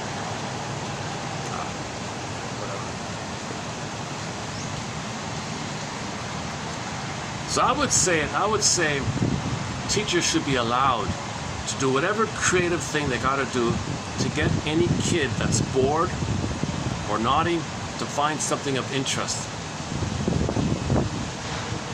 So the bully kids, okay, they experience an immense amount of no's and abuse at home. So they have so much stress around the loss of their need for joy and interest. And they got a lot of stress from that. Stress leads to anger. They got a lot of anger like that. So the teacher's got to find some way to help the kids with the bully personality turn things around and find some interest. Because if you don't, the only interest they have will be to do unto others what was done to them. That's my interest. That's fun. That's called sadism. It's schadenfreude. It's perversion. You got to get the child to have a healthy interest. The role of the teacher should be to be able to make sure every kid has some healthy interest. If kids graduate or flunk out or skip and there's no healthy interest, the system failed them big time. So bring in Mr. Hollinger to save the day, save the educational day. He can be a soul doctor. We can regard him as a soul doctor as well. All right, it's gonna rain. Oh, good timing. Let's wrap this. The rain's gonna. I got my umbrella. Nice tree here, right? They got a nice tree here. Lots of condos. Another one there, right?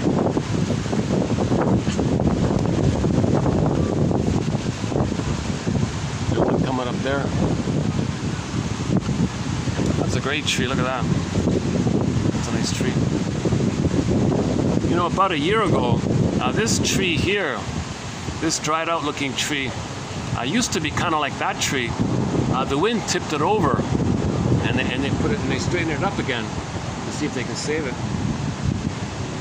So this tree here used to be like that. A year ago, it fell over, and the landscaping people straightened it up again. But it's still got the supporting sticks there.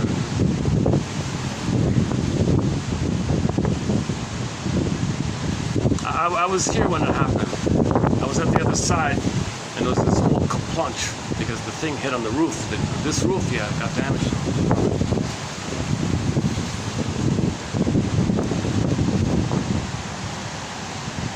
Yeah, I felt very interested at their enthusiasm to save the tree. They really wanted to save the tree. Like they didn't want to remove it or anything. They just figured out how do we save this tree. They fixed the roof, saved the tree.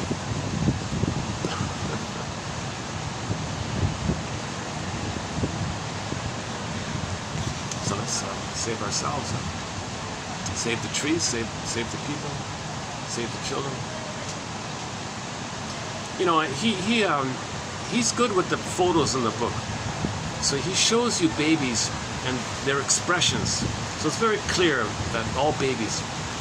And in that interview, that 9 babies' expressions, it's all over the place. We're a human family. We all have the same Homo sapien brain. We all have the same brain, same species, Homo sapien. It's all the same. So he focuses on the theory that there are 9 innate, inborn, set in right from the get-go, 9 affects or emotions, and if you can name it, you can call it feelings. Okay, so 2 related to the food area, this taste and this smell. Okay, the 2 basic positive ones linked to your identity, joy and interest. And if those are met, okay, then you go back to the survival brain, the stress response, fear, anger, shame, and distress being an umbrella term for if there's stress and loss, will there be sadness? If there's stress and fear, maybe there's anxiety, things like that. And the point that distress, it can lead to fear and anger and shame. Yeah, okay, yeah, right. He says that, right? So distress can lead to fear, anger, and shame. So if there's fear, anger, and shame, look back to the distress. So maybe you have, like, in the 4, you got distress, and the 3 above it like that.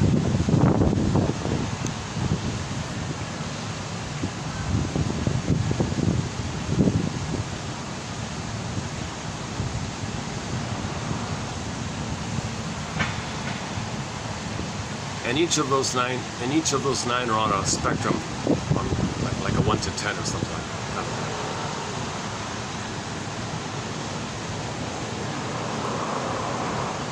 Like enjoyment can be like, I really enjoy this.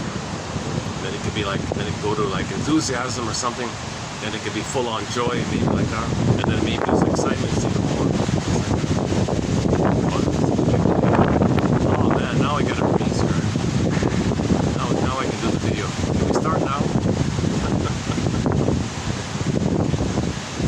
Oh, now it's comfortable. Finally, after 3 hours, the weather's ideal to do a video.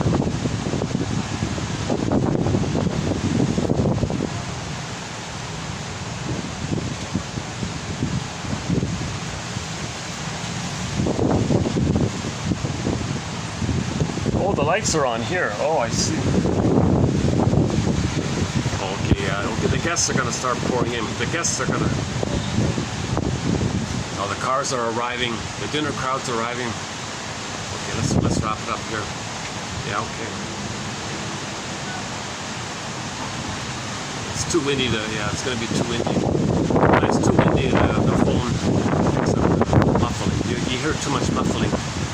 The window speaker. Like now, probably. Okay, the mission. It's a light one today. Look up the video clip on YouTube. Paul C. Hollinger, Corporal Punishment, 15 minutes plus. Very good Q&A there. And then, what's your quote? See if there's something of interest.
Let's just play a song to close it up with. When the song ends, I'll hit the stop button, and I'll see you in the next video. So thanks very much for the love of nerd medicine. Let's continue exploring. Let's keep on learning. Let's keep on learning. Carry on, wayward son. A cover, Deli Rizdik's cover of Kansas's classic Carry On, Wayward Son.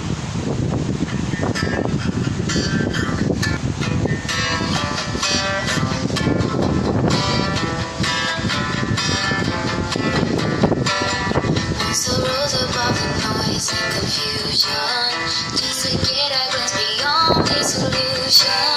I was soaring ever higher, but I flew too high. No, my eyes could see, it still was a blind.